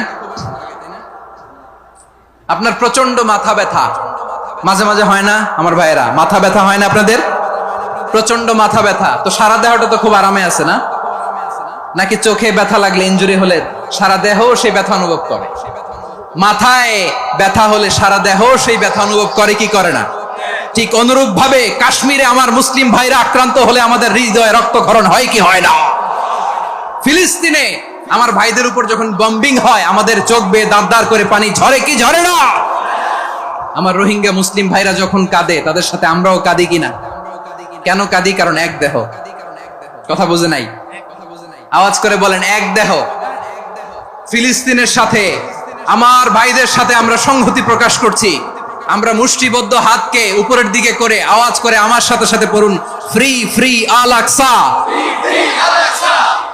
একজন ভাই আমরা বাকি থাকবো না হাত উঁচু করে প্যান্ডেলের সামনে পেছনে আকাশ বাতাস মুখরিত করে আওয়াজ করে পড়ুন ফ্রি ফ্রি আল আকসা আওয়াজ তুলে পড়ুন, free free Al Aqsa, free free Al Aqsa, Palestine will be free, from the river to the sea, Palestine will be free, free free al aqsa. আল্লাহ আমার আল আকসার ভাইদেরকে মুক্ত করুক। মক্কা মদিনায় যে যেমনি আমরা নামাজ পড়ি, ওই পবিত্র মসজিদের পাশে যেন আমরা নামাজ পড়তে পারি, আল্লাহ তৌফিক দাও। আওয়াজ তুলে, হৃদয় থেকে আওয়াজ তুলে পড়ুন আমিন। আমরা এক উম্মাহ, এক উৎস থেকে এসেছি, আমরা এক দেহ। আমরা কি? এক দেহ এক প্রাণ। আওয়াজ করে বলুন, এক দেহ এক প্রাণ। তাহলে আমরা এক উম্মাহ, এক উৎস, এক দেহ এক প্রাণ। এবার বিশ্বনবী বলেন, তোমাদের মধ্যে সম্পর্কটা কেমন হবে জানো নাকি? বিশ্বনবী বললেন, সম্পর্কটা কেমন হবে মুমিন ভাইদের মধ্যে? সম্পর্ক কেমন শুনে নাও। আল মুমিনু লিল মুমিনি কাল বুনিয়ান, আল মুমিনু লিল মুমিনি কাল বুনিয়ান ইয়াশুদ্দু বাদুহু বাদা। মুমিনরা হলো বিশাল একটা দেয়ালের মতো, প্রাচীরের মতো, যাদের সম্পর্ক মজবুত, সম্পর্ক যাদের বন্ধন সুদৃঢ় বন্ধন, ইস্পাত কঠিন দেয়ালের মতো, সীসা ঢালা প্রাচীরের মতো আমাদের সম্পর্ক। পড়েন সুবহানাল্লাহ। হৃদয় ঠান্ডা লাগে না? আমি বলতে যেই তো আমার কলিজা ঠান্ডা হয়ে যাচ্ছে। আমরা যে ভাই ভাই, আমাদের সম্পর্কটা কেমন? বিষ্ণু বলেন, তোমাদের সম্পর্ক বড্ড মজবুত সম্পর্ক, তোমাদের বন্ধন বড় সুদৃঢ় বন্ধন, এটা ইস্পাত কঠিন দেয়ালের মতো, সীসা ঢালা প্রাচীরের মতো, সীসা ঢালা প্রাচীরের মতো তোমাদের বন্ধন। একটা দেয়াল প্রাচীর যেমনি একটা part, one part strengthen the other part, তেমনি আমরা এক পার্ট আরেক পার্টকে হেল্প করি, সহযোগিতার হাত বাড়িয়ে দেই। বিশ্বনবী সবশেষ একটা উদাহরণ দিলেন। উদাহরণ কি দিলেন? ওয়াশাব্বাকা বাইনা আসাবিহি। আমার আঙ্গুলগুলো দেখতেছেন? এদিকে কয় আঙ্গুল, এদিকে কয় আঙ্গুল, মোট কয় আঙ্গুল? বিশ্বনবী বলেন, ওয়াশাব্বাকা বাইনা আসাবিহি। এই ডান হাতের 5 আঙ্গুল বাম হাতের 5 আঙ্গুলের ভিতরে সবাই এরকম ঢুকান তো, ঢুকে এরকম চাপ মারেন। এবার দেখেন মজবুত কিনা। সুবহানাল্লাহ পড়বেন না? বিশ্বনবী বললেন, ডান হাতের 5 আঙ্গুল বা হাতের 5 আঙ্গুলের মধ্যে ঢুকিয়ে দিলে যেমন শক্ত আর মজবুত, মুমিন ভাইদের মধ্যে সম্পর্ক এমন মজবুত। পড়েন সুবহানাল্লাহ। এরকম 5 আঙ্গুল ঢুকিয়ে এরকম শক্ত করেন, এরকম মজবুত। আল মুমিনু লিল মুমিনি কাল বুনিয়ান ইয়াশুদ্দু বা'দুহু বা'দা ওয়া শাব্বাকা বাইনা আসাবিহি। তাহলে আমরা এক উম্মাহ, আমরা এক উৎস থেকে এসেছি, আমরা এক দেহ এক প্রাণ, আমাদের সম্পর্ক বড় মজবুত। এবার আল্লাহরে বললাম, আল্লাহ আমাদের সম্পর্কটার একটা নাম দিয়া দেন। আমাদের এই চমৎকার সম্পর্কের একটা নাম থাকার দরকার আছে না নাই? রব্বুল আলামিন আমাদের সম্পর্কের একটা চমৎকার নাম দিলেন। নামটা হচ্ছে ভাই ভাই সম্পর্ক। কি সম্পর্ক? ফিল করে না, এই জন্য মুখ দিয়ে বেরোয় না। ভাই ভাই, আমরা কি একে অপরের কি? তো ভাইয়ের যে তুমি ঢিল মারলা একটু আগে, একটু আগে যে ঢিল মারলা, পানি মারলা, আল্লাহ আমাদেরকে তুমি মাফ করো। আমরা ভাই ভাই, কিন্তু তাবলীগের দাওয়াতের কাজ করতে যে এক ভাইয়ের হাতে আরেক ভাই খুন হয়, এমন নজির এই দেশে আছে না নাই? কি করে পারলে তুমি? হ্যাঁ, দিনের প্রচার করতে যে তোমার ভাইয়ের রক্তে তুমি হাত রাঙ্গালে কি করে? আমাদের সম্পর্কের নাম দিয়েছে আল্লাহ তাআলা ভাই ভাই। আমরা বললাম, আল্লাহ আমরা এক উৎসব, এক উম্মাহ, এক দেহ এক প্রাণ, আমাদের সম্পর্কের একটা নাম দিয়ে দেন।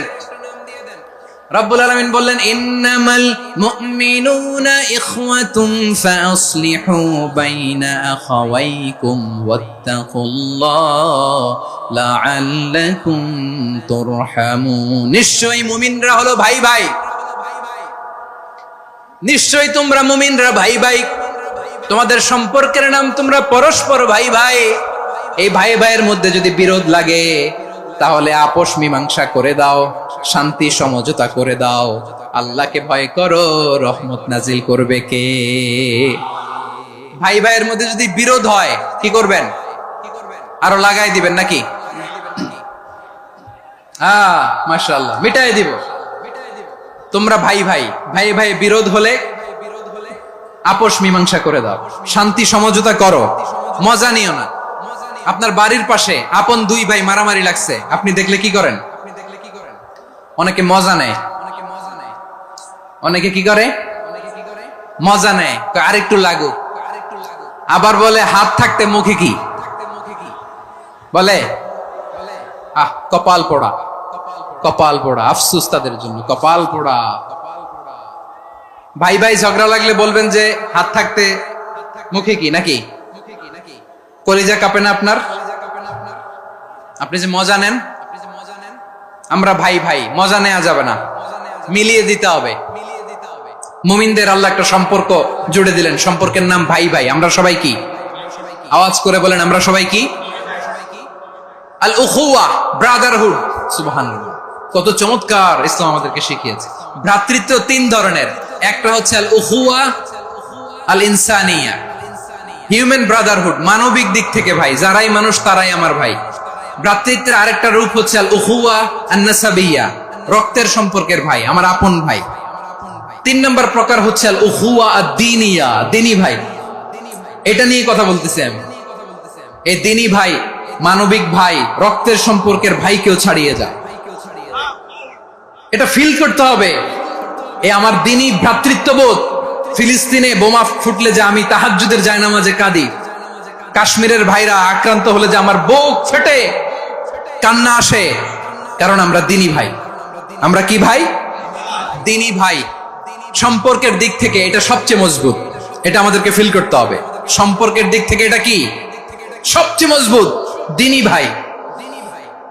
বদরের প্রান্তর, এদিকে কোরাইশরা, এদিকে মুসলিমেরা। কোরাইশের মধ্যে, কোরাইশ গোষ্ঠীর মধ্যে অনেকে আছে বাবা, তার কলিজার টুকরা ছেলে মুসলিম সেনাবাহিনীর এদিকে দাঁড়ানো, মুখোমুখি দুইটা ব্যাটালিয়ন সেনাবাহিনী, কোরাইশদের বাহিনী, মুসলিম বাহিনী। কোরাইশদের এখানে বাবা, এইখানে ছেলে। কোরাইশদের এখানে ছেলে, এইখানে বাবা। ইসলাম তাদেরকে পৃথক করেছে। আর মুসলিম সেনাবাহিনীর মধ্যে কেউ কাউরে চিনে না, কেউ আনসার, কেউ মুহাজির, কেউ ছোট, কেউ বড়, কেউ দাস, কেউ মালিক, সব মিলেমিশে একাকার। কিসে তাদেরকে আবদ্ধ করলো? এই দ্বীনি ভ্রাতৃত্ব। চিল্লায় বলো ঠিক কিনা? এজন্য আল্লাহ বলেন, ইন্নামাল মুমিনুনা ইখওয়াতুন ফাসলিহু বাইনা আখাওয়াইকুম ওয়াত্তাকুল্লাহা লাআল্লাকুম তুরহামুন। খবরদার শুনে রেখো, তোমরা মুমিনরা হলো ভাই ভাই। ফাসলিহু বাইনা আখাওয়াইকুম, যদি ভাইয়ে ভাইয়ে বিরোধ হয় মজা নিও না। মুখ থাকতে, হাত থাকতে মুখে কি এমন মন্তব্য করো না, আরো লাগিয়ে দিতে যেও না। মিলিয়ে দাও, শান্তি সমঝোতা করে দাও, কারণ তোমরা সবাই হলে দ্বীনি ভাই। আমরা কি? দ্বীনি ভাই। মিলিয়ে দিবেন। দুইজন ঝগড়া লাগলে মিলিয়ে দিলে যে কত সওয়াব, এটা আমরা অনেকে জানি না। দুইজন ঝগড়া লাগছে, আচ্ছা আপনাদের কোথাও এলাকায় আগুন লাগলে আপনারা কি ঢালেন? পানি। অনেকে ওই জায়গায় তেল ঢালে। এরকম ডাকাইতে আছে না নাই? আগুন নিভানোর জন্য ঢালতে হবে কি? একদল এখানে কি ঢালে? আল্লাহ তাআলা এরকম মাইন্ডসেটের, মানসিকতার হওয়া থেকে আমাদেরকে তুমি বাঁচাও। ঝগড়া লাগলে মিলিয়ে দিবেন। কি করবেন? তিন জায়গায় প্রয়োজনে মিথ্যা বলা যায়। কয় জায়গায় মিথ্যা বলতে? তাওরিয়া, মানে কথা একটু ঘুরিয়ে বলবেন। এক নাম্বার, আপনার ওয়াইফকে খুশি করার জন্য, সে একটু এরকম না বলে একটু কৌশল করে বললে খুশি হবে, ওটা বলা যায়। দুই নাম্বার,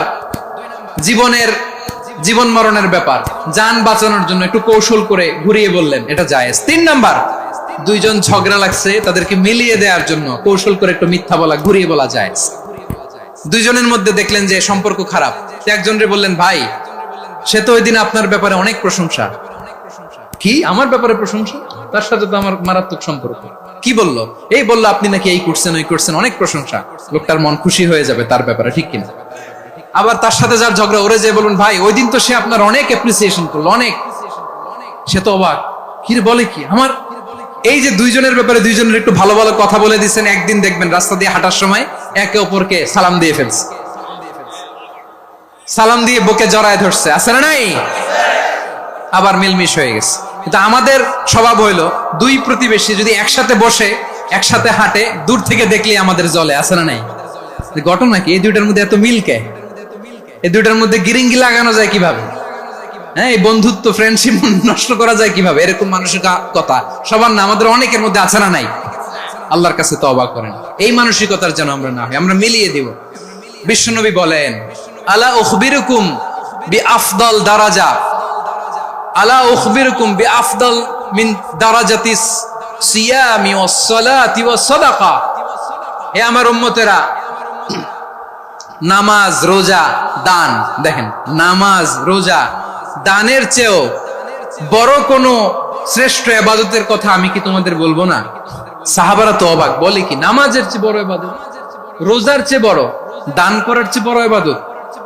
সাহাবীরা বললেন, বালা ইয়া রাসূলুল্লাহ। নবী বলেন, বিশ্বনবী বললেন, নামাজের চেয়েও বড়, রোজার চেয়েও বড়, যাকাতের চেয়েও বড়, সাদাকার চেয়েও বড় একটা ইবাদত আছে, আমি কি তোমাদের বলবো না?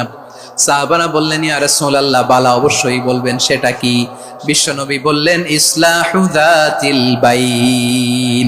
দুইজন যখন ঝগড়া লেগেছে, তোমার দুই ভাই যখন ঝগড়া লেগেছে, এই দুইজনের মধ্যে বিরোধ মিটিয়ে মীমাংসা করে দেয়া হচ্ছে সবচাইতে সেরা কাজ। দুইজন ঝগড়া লাগছে, ইসলাহু যাতিল বাইন, দুইজনের মধ্যে মিলিয়ে দেয়া, এটা নামাজ, রোজা, সাদাকার চেয়ে বেশি সওয়াব। সুবহানাল্লাহ, এত আসতে, হ্যাঁ? ওয়াত্তাকুল্লাহ ওয়া আসলিহু যাতা বাইনিকুম, সূরা আনফাল।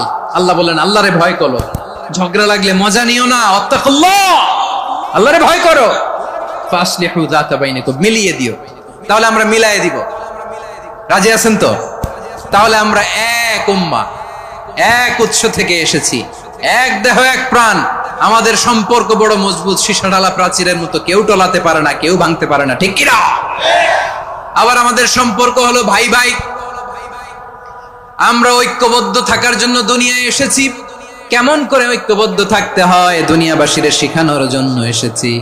আল্লাহ বলেন, ও নবী, শুধু মুসলমানের মধ্যেই ঐক্য করলে হবে না, প্রয়োজনে ইহুদি নাসারাদের সাথে ঐক্য গড়ে তোলো। কথা শুনতেছেন? প্রয়োজনে আহলে কিতাবদের সাথে ঐক্যবদ্ধ হওয়ার আদেশ দিয়েছে কে?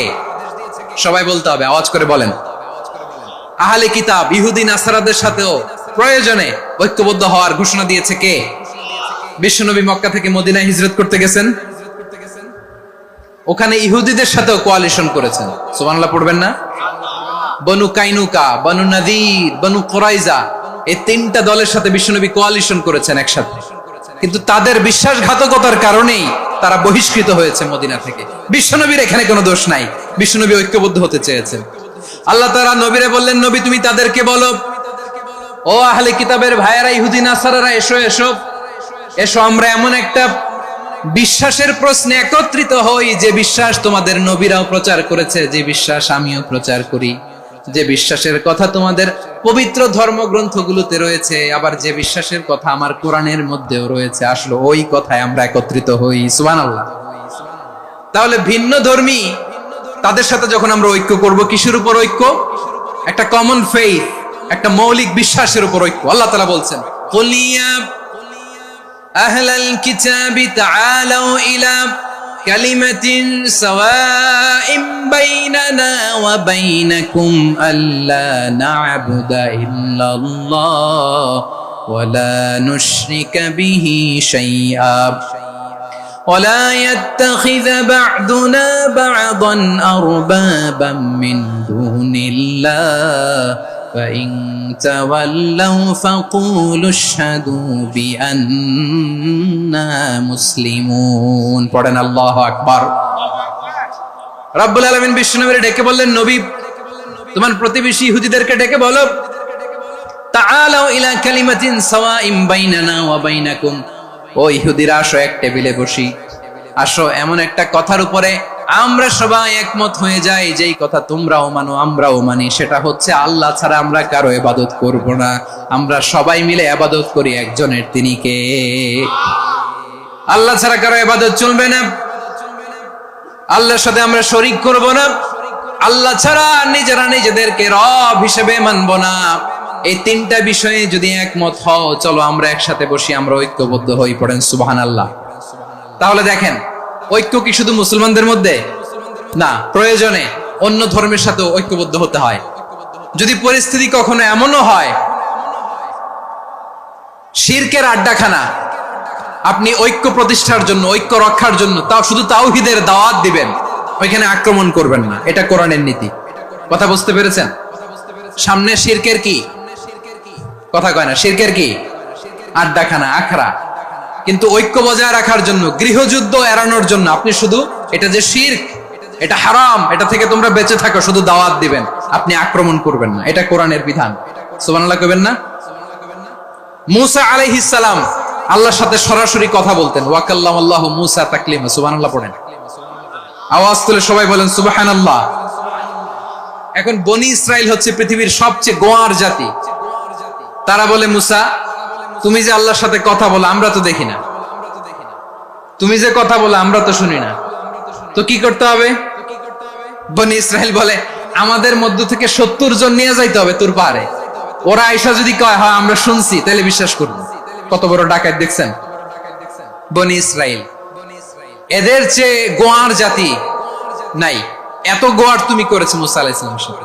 তুমি যে আল্লাহর সাথে কথা বলে আমরা তো দেখি, কি করব? 70 জন আমাদের বন্ধু বান্ধব যে যদি দেখে, তারা বললে ওকে আস, 70 জন আস। 70 জন নিয়ে গেল। মুসা আলাইহিস সালাম হারুন আলাইহিস সালামকে খেলাফা দিয়ে গেলেন, আল্লাহ ওনাকে নবী বানালেন। মুসা আলাইহিস সালাম বললেন, হারুন খবরদার, বনি ইসরাইলের মধ্যে তাওহীদের বাণী প্রচার করবা, ঐক্য ধরে রাখবা, বিচ্ছিন্ন হতে দিবা না। চলে গেছে। এইদিকে বনি ইসরাইলের এক দুষ্ট লোক ছিল, নাম সামিরি। কি নাম? সামিরি। সে সবাইরে বলল, তোমাদের স্বর্ণগুলো ফালাও। স্বর্ণগুলো ফেললো। বনি ইসরাইলের স্বর্ণগুলোকে গলিয়ে সে একটা গরুর বাচ্চা বানালো। গোবৎস। কিসের বাচ্চা? দেখেন গরুর পূজা কিভাবে শুরু হয় পৃথিবীতে প্রথম। গোবৎস পূজা, গরুর বাচ্চার পূজা কিভাবে। সে স্বর্ণ গলি গরুর বাচ্চা করে, জিবরাইল আলাইহিস সালাম যে জমিনে এসেছিলেন, ওই ফেরেশতার পায়ের নিচের একটু মাটি সে বুদ্ধি করে প্যাকেটে রেখে দিছিল। সে গরুর বাচ্চা বানায় স্বর্ণ দিয়ে গলিয়ে ওই মাটি এটার মধ্যে ঢুকাই দিছে ভেলকি দেওয়ার জন্য। স্বর্ণ দিয়ে বানানো গোবৎস গরুর বাচ্চার গায়ে যখন সেই মাটি ছুঁড়ে দেয়া হলো, এখন বাছুরের ভেতর থেকে ভ্যাঁ ভ্যাঁ আওয়াজ আসতেছে। কি আসতেছে? সবাই তো অবাক। সামেরি বলে, আরে তোমরা যে 70 জন দিয়ে মুসা আলাইহিস সালাম রে পাঠাইছো, ওইদিকে এত ঘুরতেছে, আল্লাহরে খুঁজে পায় না, আল্লাহ তো এটার ভিতরে ঢুকছে। নাউজুবিল্লাহ বলবেন না? তোমরা যে 70 জন দিয়ে পাঠাইলা, 70 জন নিয়ে মুসা আলাইহিস সালাম খালি ঘুরতেছে, আল্লাহরে পায় না। পাবে কেমনে? আল্লাহ তো নাউজুবিল্লাহ এটার ভিতরে। সেজদা দাও। এই সেজদা দিয়ে গেল। আল্লাহর নবী হারুন আলাইহিস সালাম বললেন, খবরদার, এটা সুস্পষ্ট শিরক। আল্লাহ সব গুনাহ মাফ করে, শিরকের গুনাহ মাফ করে না। খবরদার, তোমরা থামো। কে শোনে কার কথা? এই যে যেমন এখন আপনারা আমার কথা শুনতেছেন না? শুনতেছেন? হারুন আলাইহিস সালাম বললেন, খবরদার, এই শিরকি কাজে তোমরা সংযুক্ত হয়ো না। তোমাদেরকে কি মনে নাই আমার ভাই মুসা আলাইহিস সালাম কি বলছে? আল্লাহ শিরক মাফ করে না। খবরদার, শিরক করো না, আল্লাহরে ভয় করো। হারুন আলাইহিস সালাম তাদেরকে বুঝালেন, শিরক করো না, আল্লাহরে ভয় করো। শুধু এতটুকুই তিনি বুঝালেন, দাওয়াতি কাজ পালন করলেন, কিন্তু প্রতিরোধ করেন নাই, সশস্ত্র সংগ্রামে লিপ্ত হন নাই, বাধা দেন নাই। কারণ গৃহযুদ্ধ বেঁধে যেতে পারে। উনি ভাবলেন, আমি যদি আমার বাহিনী নিয়ে দাওয়াত দেওয়ার সাথে সাথে প্রতিরোধ করি, আক্রমণ করি, ওরাও আমারে আক্রমণ করবে, ব্লাডশিড হবে, রক্তপাত। এমন অবস্থা হবে বনি ইসরাইলের মধ্যে, যেটা হয়তো আমার ভাই মুসাও কন্ট্রোল করতে পারবে না।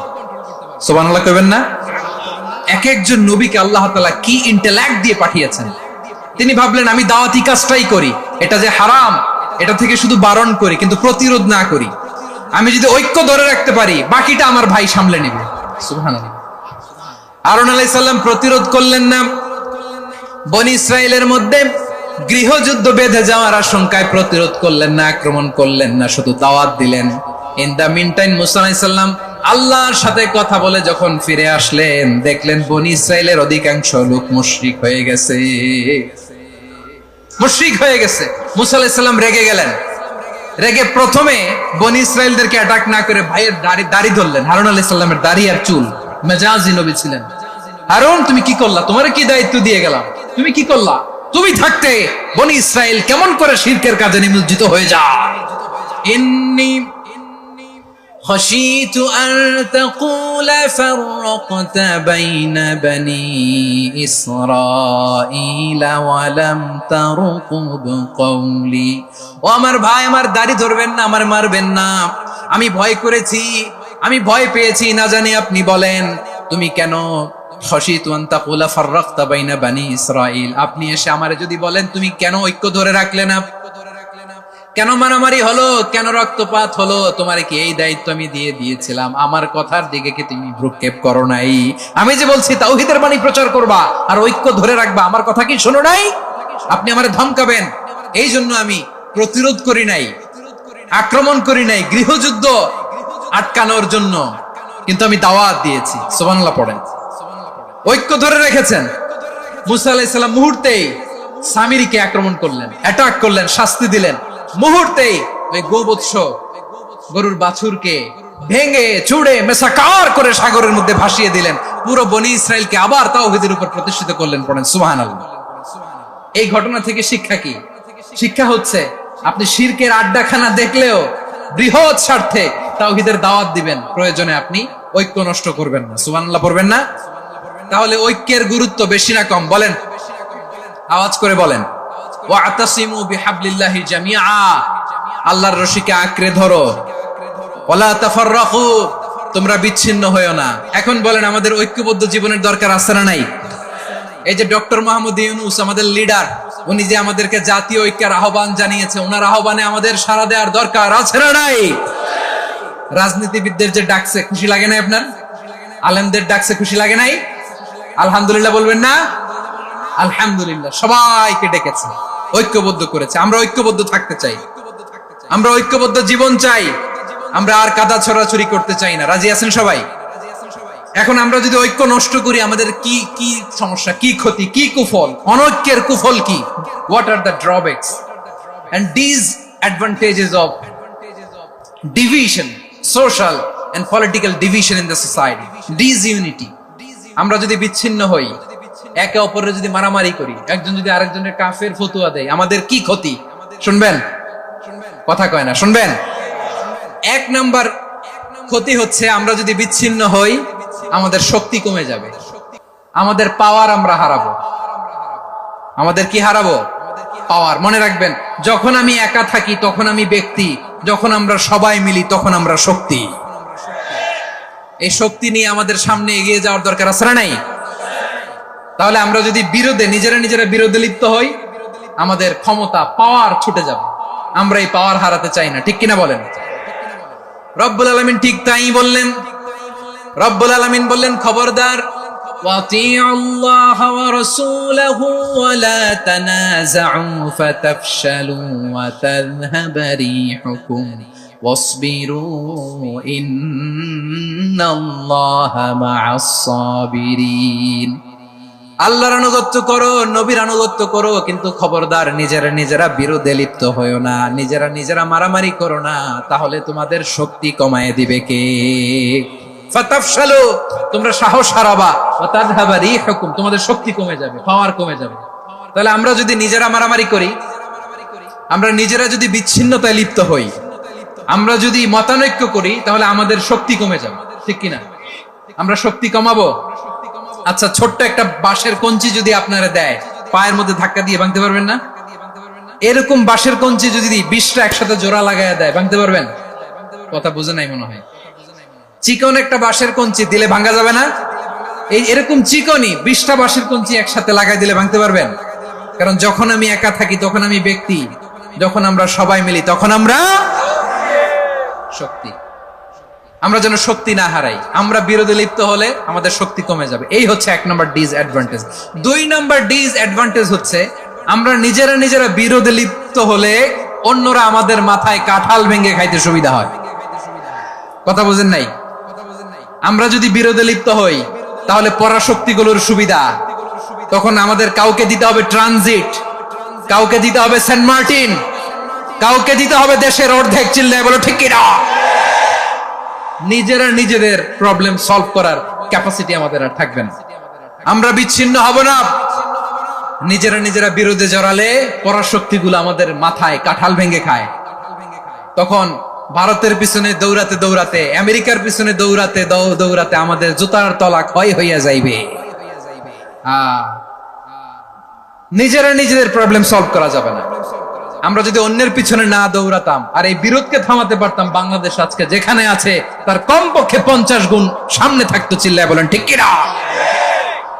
তাহলে 1 নম্বর ক্ষতি হচ্ছে আমাদের পাওয়ার লেস হয়ে যায়, আমরা দুর্বল হই যদি আমরা বিরোধ করি। 2 নম্বর হচ্ছে পরাশক্তিগুলোর সুবিধা নেয়। 3 নম্বর হচ্ছে আমাদের উন্নয়ন, দেশের উন্নতি, অগ্রগতি এটা স্থবির হয়ে যায়, এটা বাধাগ্রস্ত হয়। প্রিয় ভাই, ইউনিটি, ঐক্য হচ্ছে একটা দেশের উন্নয়নের মূল ভিত্তি। 2 জন কইছে ঠিক। এদিকে এখন কয়েকজন কইছে ঠিক। ঐক্য হচ্ছে একটা দেশের, জাতীয় ঐক্য হচ্ছে কোন দেশের উন্নয়ন অগ্রগতির মূল ভিত্তি। ঠিক কিনা বলেন? ইউনিটি অফ এ কান্ট্রি, এটা হচ্ছে একটা সাস্টেইনেবল ডেভেলপমেন্ট, সোশ্যাল স্টেবিলিটির জন্য এটা অনেক গুরুত্বপূর্ণ। এজন্য বিরোধের কোন স্থান আমরা দিব না, আমরা ঐক্যবদ্ধ থাকবো ইনশাআল্লাহ। বলেন। আর কখনো কাউরে কাফের বলে গালি দিবেন, তুই জাহান্নামী বলবেন, ঝগড়া লাগলে লাগাই দিবেন, তাহলে কি করবেন? মিলাই দিব। আওয়াজ করে বলেন কি করব? প্রিয় ভাইরা, এই বিরোধ গত 50 বছর তো আমরা দেখেছি, ধর্মীয় অঙ্গন বলেন, সামাজিক অঙ্গন বলেন, রাজনৈতিক অঙ্গন বলেন, এই বিরোধ আমাদেরকে শেষ করে দিয়েছে। এই 24-এর ছাত্র নাগরিক অভ্যুত্থানের পরেও যদি সেই বিরোধ আমাদেরকে খায়, তাহলে এতগুলো তাজা জেনজির রক্ত বৃথা যাবে। চিল্লায় বলো ঠিক কিনা? আমরা এই রক্তগুলো কি বৃথা দিতে চাই না, বৃথা যেতে দিতে চাই না। আমরা ঐক্যবদ্ধ থাকতে চাই। রাজি আছেন? আমরা আর কাদা ছোড়াছুরি করব না। অনেক হয়েছে আন্না, এবার থামুন। অনেক হয়েছে আন্না। প্রথমেই আমি এদেশের সম্মানিত আলেম সমাজকে বিনয়ের সাথে অনুরোধ করব, আসুন আমরা ঐক্যবদ্ধ হই। আমি আমার সম্মানিত রাজনৈতিক ব্যক্তিবর্গদেরকে জাতীয় ঐক্যের আহ্বান জানাই। অনেক হয়েছে আন্না। আধিপত্যবাদকে রুখে দিতে হলে, বাংলাদেশের বিরুদ্ধে যে কোনো ধরনের ষড়যন্ত্রকে রুখে দিতে হলে জাতীয় ঐক্যের কোনো বিকল্প নাই। চিল্লায় বলো ঠিক কিনা? আর কাদা ছড়াছড়ি করব না ইনশাআল্লাহ। বলেন আল্লাহুম্মা ফারশাদ। আল্লাহ তুমি সাক্ষী থাকো, আল্লাহ তুমি তৌফিক দাও। আওয়াজ করে পড়েন আমিন। আর একে অন্যকে কাফির বলে গালি দিব না। ঠিক কিনা বলেন? রাজি আছেন? ধ্বংস করে দিয়েছি আমরা আমাদেরকে। আপনারা হালাকু খানের নাম শুনেছেন? মঙ্গল অধিপতি হালাকু খান বাগদাদের আমাদের বিশাল দারুল হিকমা লাইব্রেরিকে ধ্বংস করেছে। 10 লক্ষ মুসলমানদেরকে কচুকাটা করে গণহত্যা করেছে। জানেন? আমাদের সভ্যতা সূতিকাগারের কেন্দ্রবিন্দু ছিল বাগদাদ। ইরাকের বাগদাদে যেদিন সে রক্ত নিয়ে হোলি খেলা করে, রক্তের হোলি খেলা যেদিন হয়, ওই দিনও বাগদাদে বাহাস চলতেছিল। আমাদের বাহাস কি চলতেছিল? আপনাদের এলাকায় বাহাস আছে? এই প্রচলিত বাংলাদেশে যে বাহাস, এটার সাথে ইসলামের কোনো সম্পর্ক আছে? এই পর্যন্ত বাহাসের পরে পরাজয় বরণ করছে এরকম কোন দল আপনারা পাইছেন? আমি পাই নাই। প্রত্যেক দলই বাহাসের পরে সংবাদ সম্মেলন করে বলে আমরা জয়লাভ করিয়াছি, ওনারা পালাইয়া চলিয়া গিয়াছেন। আছে না নাই?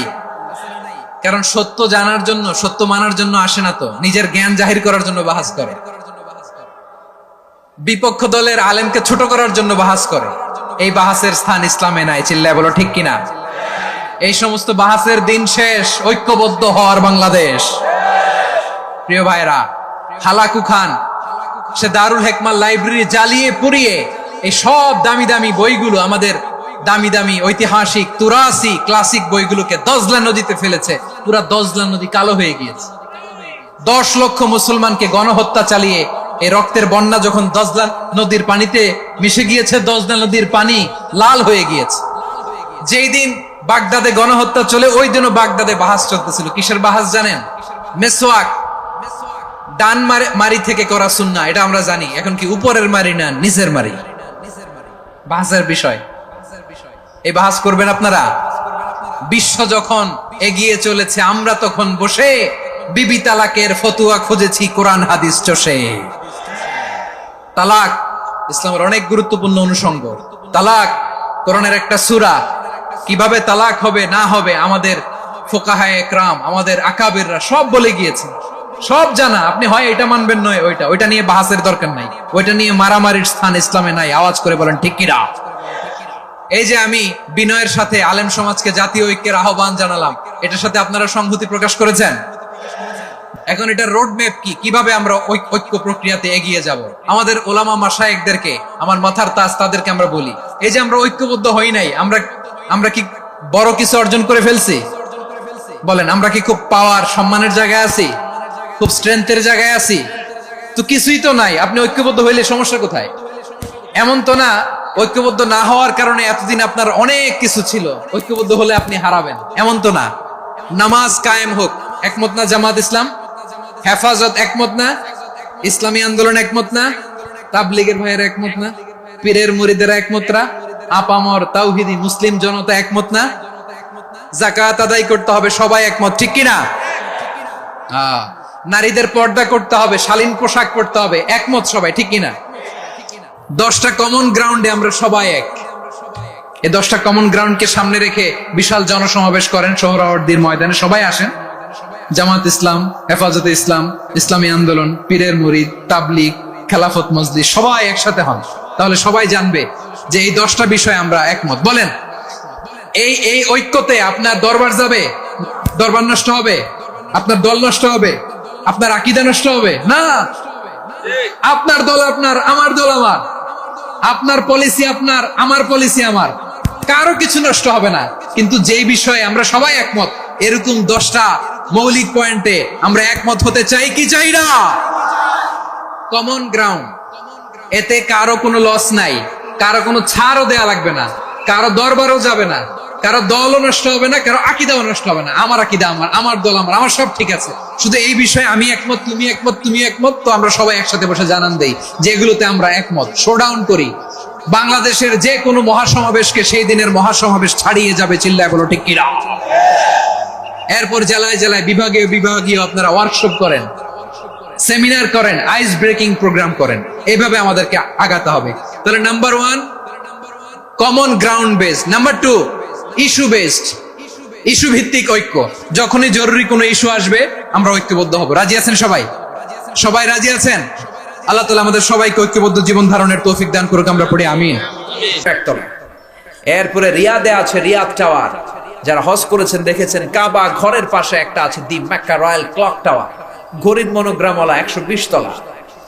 এরপরে আমি যেখানে ডক্টরেট নিচ্ছি, পিএইচডি করতেছি মালয়েশিয়াতে, ওখানে একটা আছে Petronas twin tower, but the local people they call it KLCC, the Kuala Lumpur conventional centre.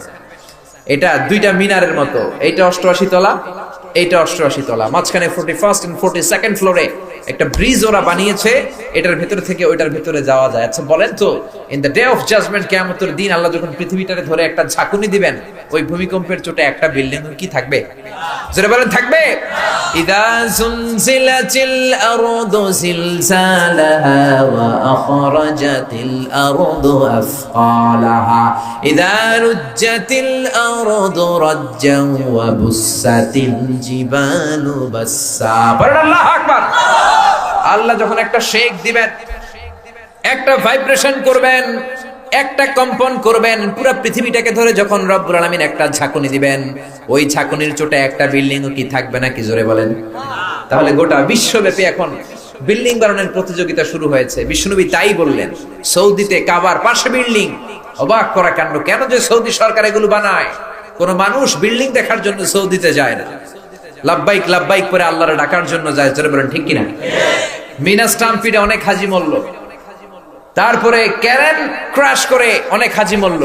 এগুলো সৌদি গভর্নমেন্টের ভুল সিদ্ধান্ত। এই যে বিশ্বনবী বললেন টাওয়ার বানানোর প্রতিযোগিতা সমাজে আছে না নাই? জোরে বলে।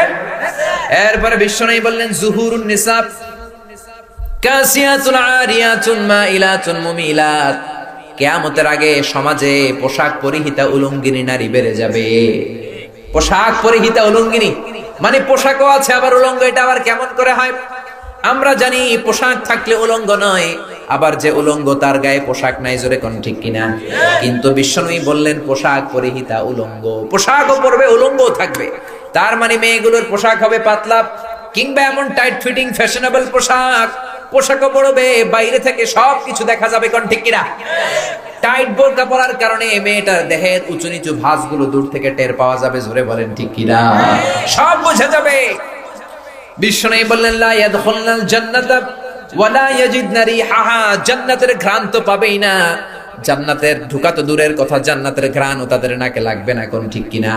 আর জান্নাতের ঘ্রাণ 500 বছর দূরের রাস্তা থেকে ওর নাকে টের পাওয়া যায়, কোন আল্লাহু আকবার। এখান থেকে জান্নাতে যেতে 500 বছর, এত দূরে থাকতেই জান্নাতের ঘ্রাণ আপনার নাকে এসে ধাক্কা মারে। ওই মহিলাগুলো জান্নাতে তো যাবেই না। দায়ুস বললেন বিশ্বনবী এদেরকে, দায়ুস মাইলাতুন মুমিলাত, ছেলেদেরকে অ্যাট্রাক্ট করার জন্য রাস্তাতে পারফিউম মেখে বেরোয়, টাইট ফিটিং বোরকা পরে বেরোয়, ছেলেরাও তাদের প্রতি আকৃষ্ট হয়ে যায়। জান্নাতে তো ঢুকবেই না, জান্নাতের ঘ্রাণও পাবে না, জোরে বলেন ঠিক কিনা? এজন্য বড় ভাই যারা আছে বোনদেরকে শালীন পোশাক পরাও, খবরদার। বাবা যারা এসেছেন মেয়েদেরকে শালীন পোশাক পরাবেন। মেয়েদের পোশাক হবে ঢিলে ঢালা, মেয়েদের পোশাক হবে মোটা, এমন ঢিলে ঢালা পোশাক হবে পা থেকে মাথা পর্যন্ত যেন কিছু আন্দাজ করা না যায়, জোরে বলেন ঠিক কিনা? একটা সময় ছিল অনেক শালীনতা ছিল, অনেক লাজুকতা, অনেক ভদ্রতা এই দেশের মেয়েদের মধ্যে ছিল, জোরে কোন ঠিক কিনা? জি বাংলা, স্টার জলসা, কিরণমালা, আয়েশা সব শেষ। একটা সময় ছিল মেয়েরা রাস্তার এক পাশ দিয়ে হাঁটতো, আবার রিকশার মধ্যে রিকশাওয়ালার কাছে শাড়ি থাকতো, মেয়েরা বসার পরে শাড়ি দিয়ে ঘুমটা দিয়ে দিত, কোন ঠিক কিনা? আবার মেয়েরা ছাতি নিয়ে বেরোতো, বৃষ্টি না থাকলেও ছাতি, যাতে কেউ তাদেরকে দেখতে না পারে। আবার আলেম ওলামারা যদি রাস্তা দিয়ে হেঁটে যেত, ওড়না দিয়ে মুখটাকে এক পাশে নিয়ে যেত, রাস্তার এক পাশে চলে যেত। আবার ওলামারা যখন, মাওলানা যখন চলে যেত, মেয়েরা আবার হাঁটা শুরু করে দিত, কোন ঠিক কিনা? আবার মহিলারা বাজার কেন্দ্রিক বেশি বের হওয়া শুরু হয়েছে, কোন ঠিক কিনা? এই দেশের নারীরা দুইটা জায়গায় সব চাইতে বেশি যায়, এক হলো বাজারে, দুই হলো মাজারে, কোন ঠিক কিনা? বাজারেও বেশি, মাজারেও বেশি। যাওয়া যাবে? মাজারে যাওয়া যাবে? যে কিছু চাওয়া যাবে? চাইতে হবে একজনের কাছে, তিনি কে? অনেকে মাজারে যায়, মাজারে যে চায়, মাজারে থাকা লোকটা তোমার কিছু দিতে পারে না, দিতে পারে কে? আবার অনেকে গণকের কাছে যায়, গণক বাবার কাছে যায়, গণক বাবাও কি কিছু দিতে পারে নাকি? কেউ যদি কোনো গণকের কাছে যায়, মান আতা আররাফান ফাসালাহু আন শাইইন লাম তুকবাল লাহু সালাতুহু 40 লাইলা, গণকের কাছে যে যদি কিছু জিজ্ঞাসা করেন, মুহূর্তের মধ্যে আপনার 40 দিনের নামাজগুলোরে মুহূর্তেই বাতিল করে দিবে কে? গণকের কাছে যাওয়া যাবে এক শর্ত, যেই থাপ্পড় মারবেন 40 কেজি ওজন, এক থাপ্পড় মারলে যদি রেগে যায়, থাপ্পড় মারলেন কেন আপনি বলবেন, তুমি তো গণক, ভবিষ্যতের কথা জানো, আজকে আমি এসে যে থাপ্পড় মারবো তোমার তো আগেই জানার কথা, আমার দেখে তুই দৌড় দিলি না কেন? জোরে বলেন ঠিক কিনা? এজন্য খবরদার, গণক বাবা, জ্যোতিষ বাবা রাশি ফল দেখে বলে দেয় আপনি যাবেন, কয় আপনি হইলেন কুত্তা রাশি। আপনার বউরে নিয়ে গেলে কইব তোর বউ বিলাই রাশি, বাচ্চাটারে কইব তুই ইন্দুর রাশি। আসলে কিচ্ছুই বলতে পারে না, ভবিষ্যৎ বলতে পারে একজন, তিনি কে? আবার অনেকে টিয়া পাখি নিয়ে বসে, টিয়া নাকি ভাগ্য বলে দেয়। মানুষের ইন্টেলেক্ট, নলেজ এন্ড উইজডম, তার রুচি এত নিচে নেমে এসেছে, টিয়া পাখির কাছে যে মানুষ চায়। আরে চাইতে হবে তো একজনের কাছে, তিনি কে? আবার অনেকে বলে হাতের রেখার মধ্যে অনেক কিছু আছে, কিচ্ছু নাই। হাতের রেখার মধ্যে কোনো নসিব নাই, হাতের রেখার মধ্যে ভাগ্য নাই। হাতের রেখায় ভাগ্য লেখা থাকে না, কারণ ভাগ্য তো তারও থাকে যার হাত থাকে না, জোরে কোন ঠিক কিনা? অনেকের হাত নাই, পা নাই, এরকম সন্তান আছে না নাই? তো যে লোকটার হাত নাই তারও ভাগ্য আছে না নাই? সবকিছু দেয়ার মালিক কে? এজন্য খবরদার, মেয়েদেরকে পোশাক পরান, ভদ্র পোশাক। এমন পোশাক বের হয়েছে স্টাইলিশ, ছেলেগুলো এখন উল্টাপাল্টা পোশাক পরা শুরু করছে। পাঞ্জাবির সাথে দেখে ওন্না পরে, কিরে ভাই ওন্না কেন? কই হুজুর এটা নিউ স্টাইল, এটা নতুন স্টাইল এসেছে, আমরা ওন্না লাগাই। আহা, আবার অনেকগুলো আছে এদিকে রিং লাগায়, এরপরে এইদিকে লাগায়, এরপরে এই দিকেও লাগায়, জোরে বলেন ঠিক কিনা? এজন্য খবরদার, এই পোশাকগুলো আমরা আগে দেখি নাই। আগে আমরা লেহেঙ্গা ফেহেঙ্গা নাম শুনছি, কিরণমালা নাম শুনছি, এরপর পাখি ড্রেস এগুলো শুনছি। আবার পাখি ড্রেস বাবা কিনে দেয় নাই, মেয়ে নাকি সুইসাইড করছে, আছে না নাই? আছি আমরা কোন জামানায়, লাজ শরম গেছে হারায়। আছি আমরা কোন জামানায়, লাজ শরম গেছে হারায়। পাতলা শাড়ির বাহার, পাখি ড্রেস লেহেঙ্গা, পোশাক দেখে নারীর লাজে মরে যাই। হাই হাই, আছি আমরা কোন জামানায়, লাজ শরম গেছে হারায়। জোরে বলেন ঠিক কিনা? লাজ শরমের কোনো বালাই নাই, লাজুকতার কোনো বালাই নাই, শরমের কোনো বালাই নাই, সব খেয়ে আমরা উলঙ্গপনার দিকে যাচ্ছি। জোরে বলেন ঠিক কিনা? এই উলঙ্গপনাও সমাজে আছে না নাই? তার মানে বিশ্বনবী যা বলছেন সাথে সাথে মিলে যাচ্ছে। এরপরে বিশ্বনবী বললেন শুয়ুউর রাখা ওয়াস্তিফাদাতুল আমওয়াল, সমাজের মধ্যে অর্থের তারল্যতা বেড়ে যাবে, মানুষগুলো ধনী হয়ে যাবে আর আল্লাহরে ভুলে যাবে। কোন ঠিক কিনা? টাকার কোনো শেষ নাই, বাড়ি গাড়ির কোনো শেষ নাই, ধন সম্পদের কোনো শেষ নাই, কিন্তু কলিজার মধ্যে আল্লাহর ভয় নাই। জোরে বলেন ঠিক কিনা? টাকা যার বেশি চিন্তাও তার বেশি, টাকা যার বেশি রোগও তার বেশি। কোন ঠিক কিনা? যত ধনী তত রোগ, তত শান্তি। ধনী দেখলেই ভাবার সুযোগ নাই মহা শান্তিতে আছে, বেশিরভাগ ধনীরাই অশান্তিতে আছে।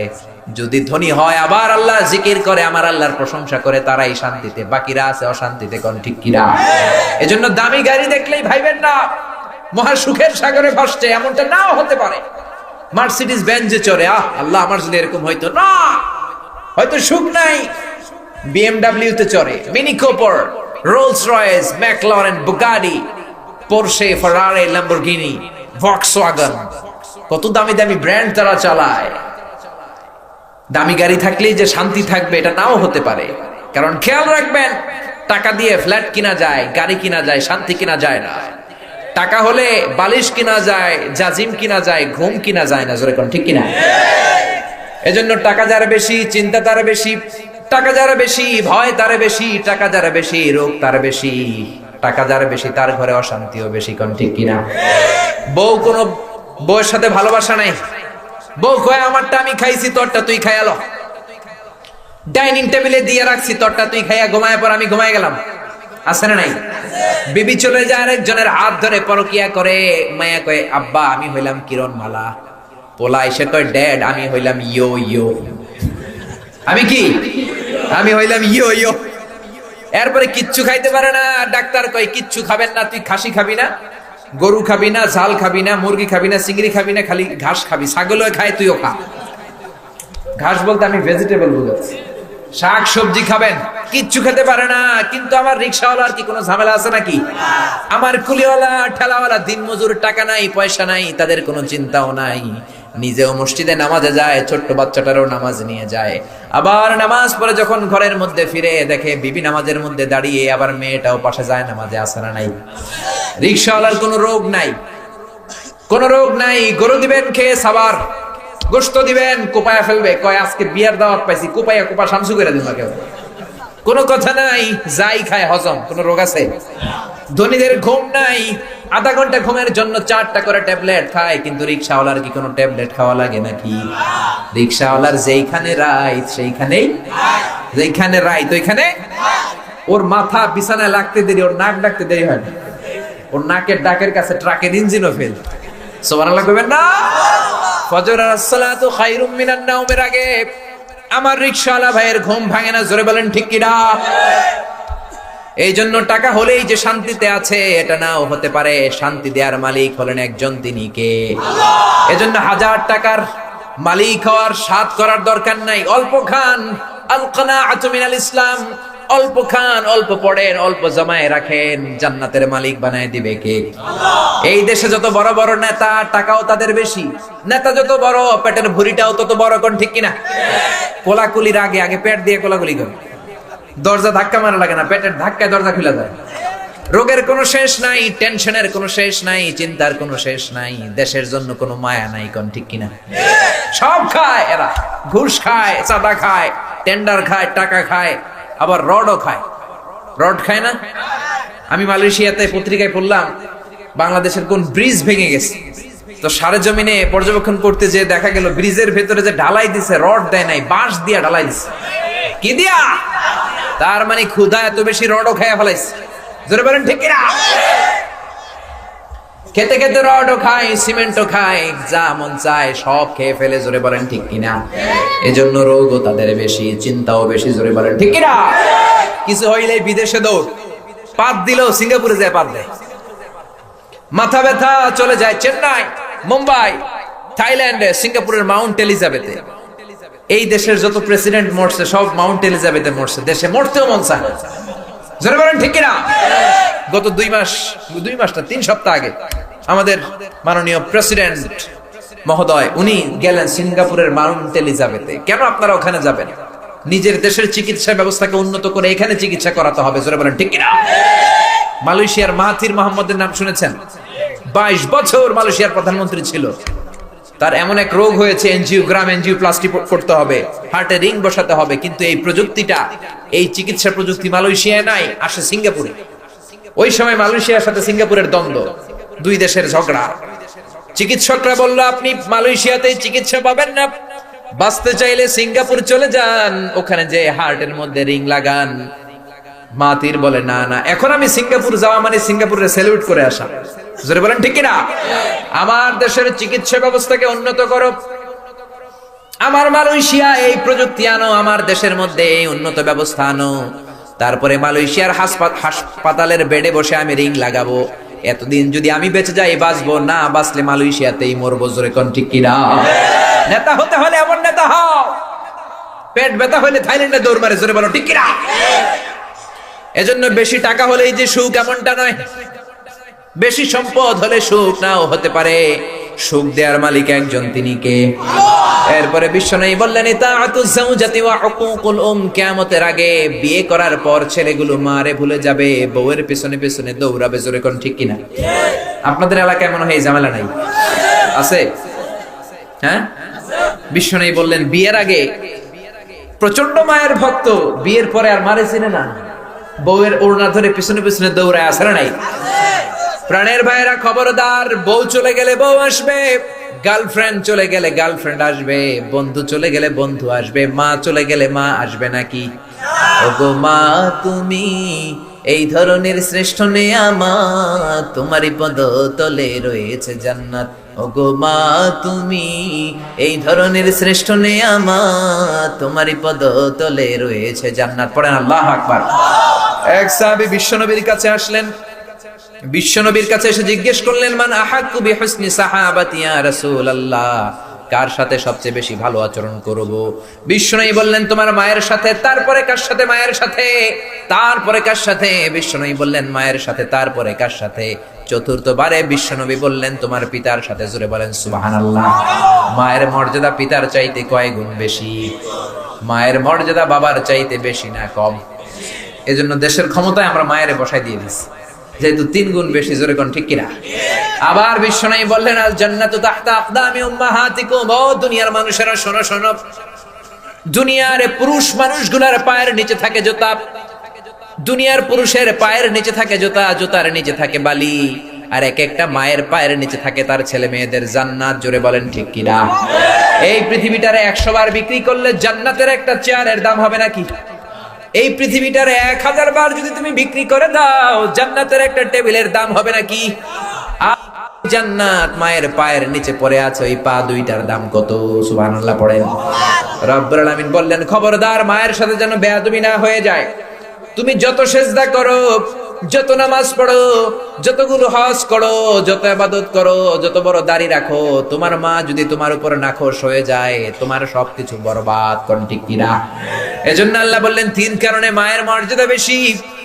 এক হলো হামালাতহু উম্মুহু, বাবা তোমারে পেটে ধরে নাই। জোরে বলেন পেটে ধরেছে কে?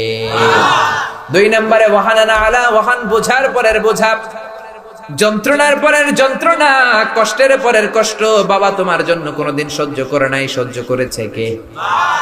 আপনি যখন 4 মাসের বাচ্চা, মায়ের পেটে এক ধরনের চিনচিনে ব্যথা, আপনার বয়স যখন 6 মাস আর এক ধরনের ব্যথা, আপনার বয়স যখন আপনার মায়ের পেটে 7 মাস, বিশাল একটা বস্তার মতো হয়ে গিয়েছিল মায়ের পেটটা। কোন ঠিক কিনা?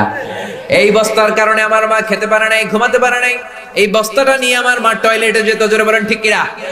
এই বস্তাটা নিয়ে আমার মা রান্না ঘরে যেত, এই বস্তাটা নিয়ে আমার মা ঘুমাতে যেত, চোখের পানি ছেড়ে ছেড়ে আল্লাহরে বলতো আল্লাহ কবে তুমি আমার মানিক রে, আমার বাজান রে আমার হাতে তুলে দিবা? জোরে বলেন ঠিক কিনা?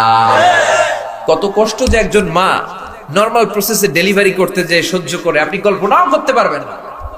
এখানে ছোট্ট কয়েকটা বাচ্চা হয়তো সিজারের বেবি হইতে পারে, বাকি আমরা সবাই এসেছি নরমাল প্রসেসে, নরমাল ডেলিভারিতে। জোরে বলেন ঠিক কিনা? নরমাল ডেলিভারিতে একটা মা কত যে কষ্ট সহ্য করে শোনে। চিকিৎসা বিজ্ঞানীদের মতে একজন সুস্থ মানুষ 45 ইউনিট পেইন সহ্য করতে পারে। ব্যথার মাত্রা যদি 45 ইউনিট হয় সে সহ্য করতে পারবে, 45 ইউনিটের বেশি যদি হয় লোকটা হয় বেহুশ হবে নয় মরে যাবে। আমার আর আপনার মা আমাকে আপনাকে এই জমিনের আলো দেখাতে যে 57 ইউনিট প্লাস, আই রিপিট, আমি আবার বলছি 57 ইউনিটেরও বেশি পেইন ব্যথা সহ্য করেছে, যেটা কোনো অ্যাক্সিডেন্টে আপনার দেহের 20টা হাড্ডি একসাথে ভেঙে গেলে যত ব্যথা তার চেয়ে বেশি ব্যথা। জোরে বলেন আল্লাহু আকবার। এজন্য আল্লাহ বললেন খবরদার মায়ের সাথে যেন বেয়াদবি না হয়ে যায়। হামালাতহু উম্মুহু, বাবা তোমারে পেটে ধরে নাই, পেটে ধরেছে কে? ওয়াহানান আলা ওয়াহান, ব্যথার পরের ব্যথা বাবা তোমার জন্য কোনোদিন সহ্য করে নাই, সহ্য করেছে কে? ওয়া ফিসালুহু ফি আমাইন, 2 বছর বাবা দুধ খাওয়ায় নাই, দুধ খাইয়েছে কে? কত গ্যালন দুধ, কত বালতি দুধ, কত লিটার দুধ আপনি খেয়েছেন, কোনো হিসাব আছে নাকি? গায়ের চামড়াটা বের করে ওইটা দিয়ে মায়ের পায়ের মধ্যে যদি 2টা জুতা বানিয়ে দেন, একটা ঢোক দুধের ওষুধ কি আদায় হবে নাকি? মায়ের এক ধার দুধের দাম কাটিয়া গায়ের চাম, পাপস বানাইলে ঋণের শোধ হবে না, এমন দরদি ভবে কেউ হবে না আমার মা গো, এমন দরদি ভবে কেউ হবে না আমার মা গো।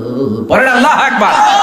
এজন্য খবরদার, যত বড় নামাজি অন্নামাজে কাজ হবে না, যতগুলো হজ করেন হজে কাজ হবে না যদি মা আপনার বিরুদ্ধে আল্লাহর দরবারে হাত তোলে, নালিশ জানায়, যদি বদদোয়া করে, কোন ঠিক কিনা? এমন কোন ঘর নাই ঝগড়াঝাটি হয় না। বিবি আর মা ঝগড়া লেগেছে, 2 জনকে নিয়ে বসে যান, 2 জনকে নসিহত করেন, 2 জনকে বোঝান। বিবি চলে গেলে বিবি পাওয়া যায়, মা কি পাওয়া যাবে নাকি? খবরদার, যদি কোনো মায়ের সাথে বেয়াদবি হয়ে থাকে, কোনো ঝগড়াঝাটি হয়ে থাকে, আজকের মাহফিল থেকে ওয়াদা করে যান, পা ধরে মার পায়ে ধরে মাফ চাবো। মায়ের পায়ে ধরে যদি ছোট্ট বাচ্চার মতো কান্না শুরু করে দেন, কোনো মা মাফ না করে পারবে না। জোরে বলেন ঠিক কিনা? এই জন্য বিশ্বনবী বললেন কিয়ামতের আগে বিয়ের পরে ছেলেগুলো মারে ভুলে যাবে, বউয়ের পেছনে পেছনে ঘোরা শুরু করে দিবে। এই আলামতটাও এই সমাজে আছে না নাই? এরপরে বিশ্বনবী বললেন যুখরুফাতুল মাসাজিদি ওয়াত তাবাহি বিহা, যুখরুফাতুল মাসাজিদি ওয়াত তাবাহি বিহা, কিয়ামতের আগে বিল্ডিং গুলো, মসজিদ গুলোকে বেশি বিউটিফিকেশন করা হবে, ডেকোরেশন করানো হবে। এখন মসজিদে টাইলস আছে, মসজিদে দামি কার্পেট আছে, মসজিদের মধ্যে এয়ার কন্ডিশন আছে, কিন্তু মুসল্লি নাই, কোন ঠিক কিনা? হে নামাজি আমার ঘরে নামাজ পড়ো আজ, দিলে মে তোমার চরণ তলে হৃদয় যায় নামাজ। এ নামাজি আমার ঘরে নামাজ পড়ো আজ, দিলে মে তোমার চরণ তলে হৃদয় যায় নামাজ। পড়েন আল্লাহু আকবার।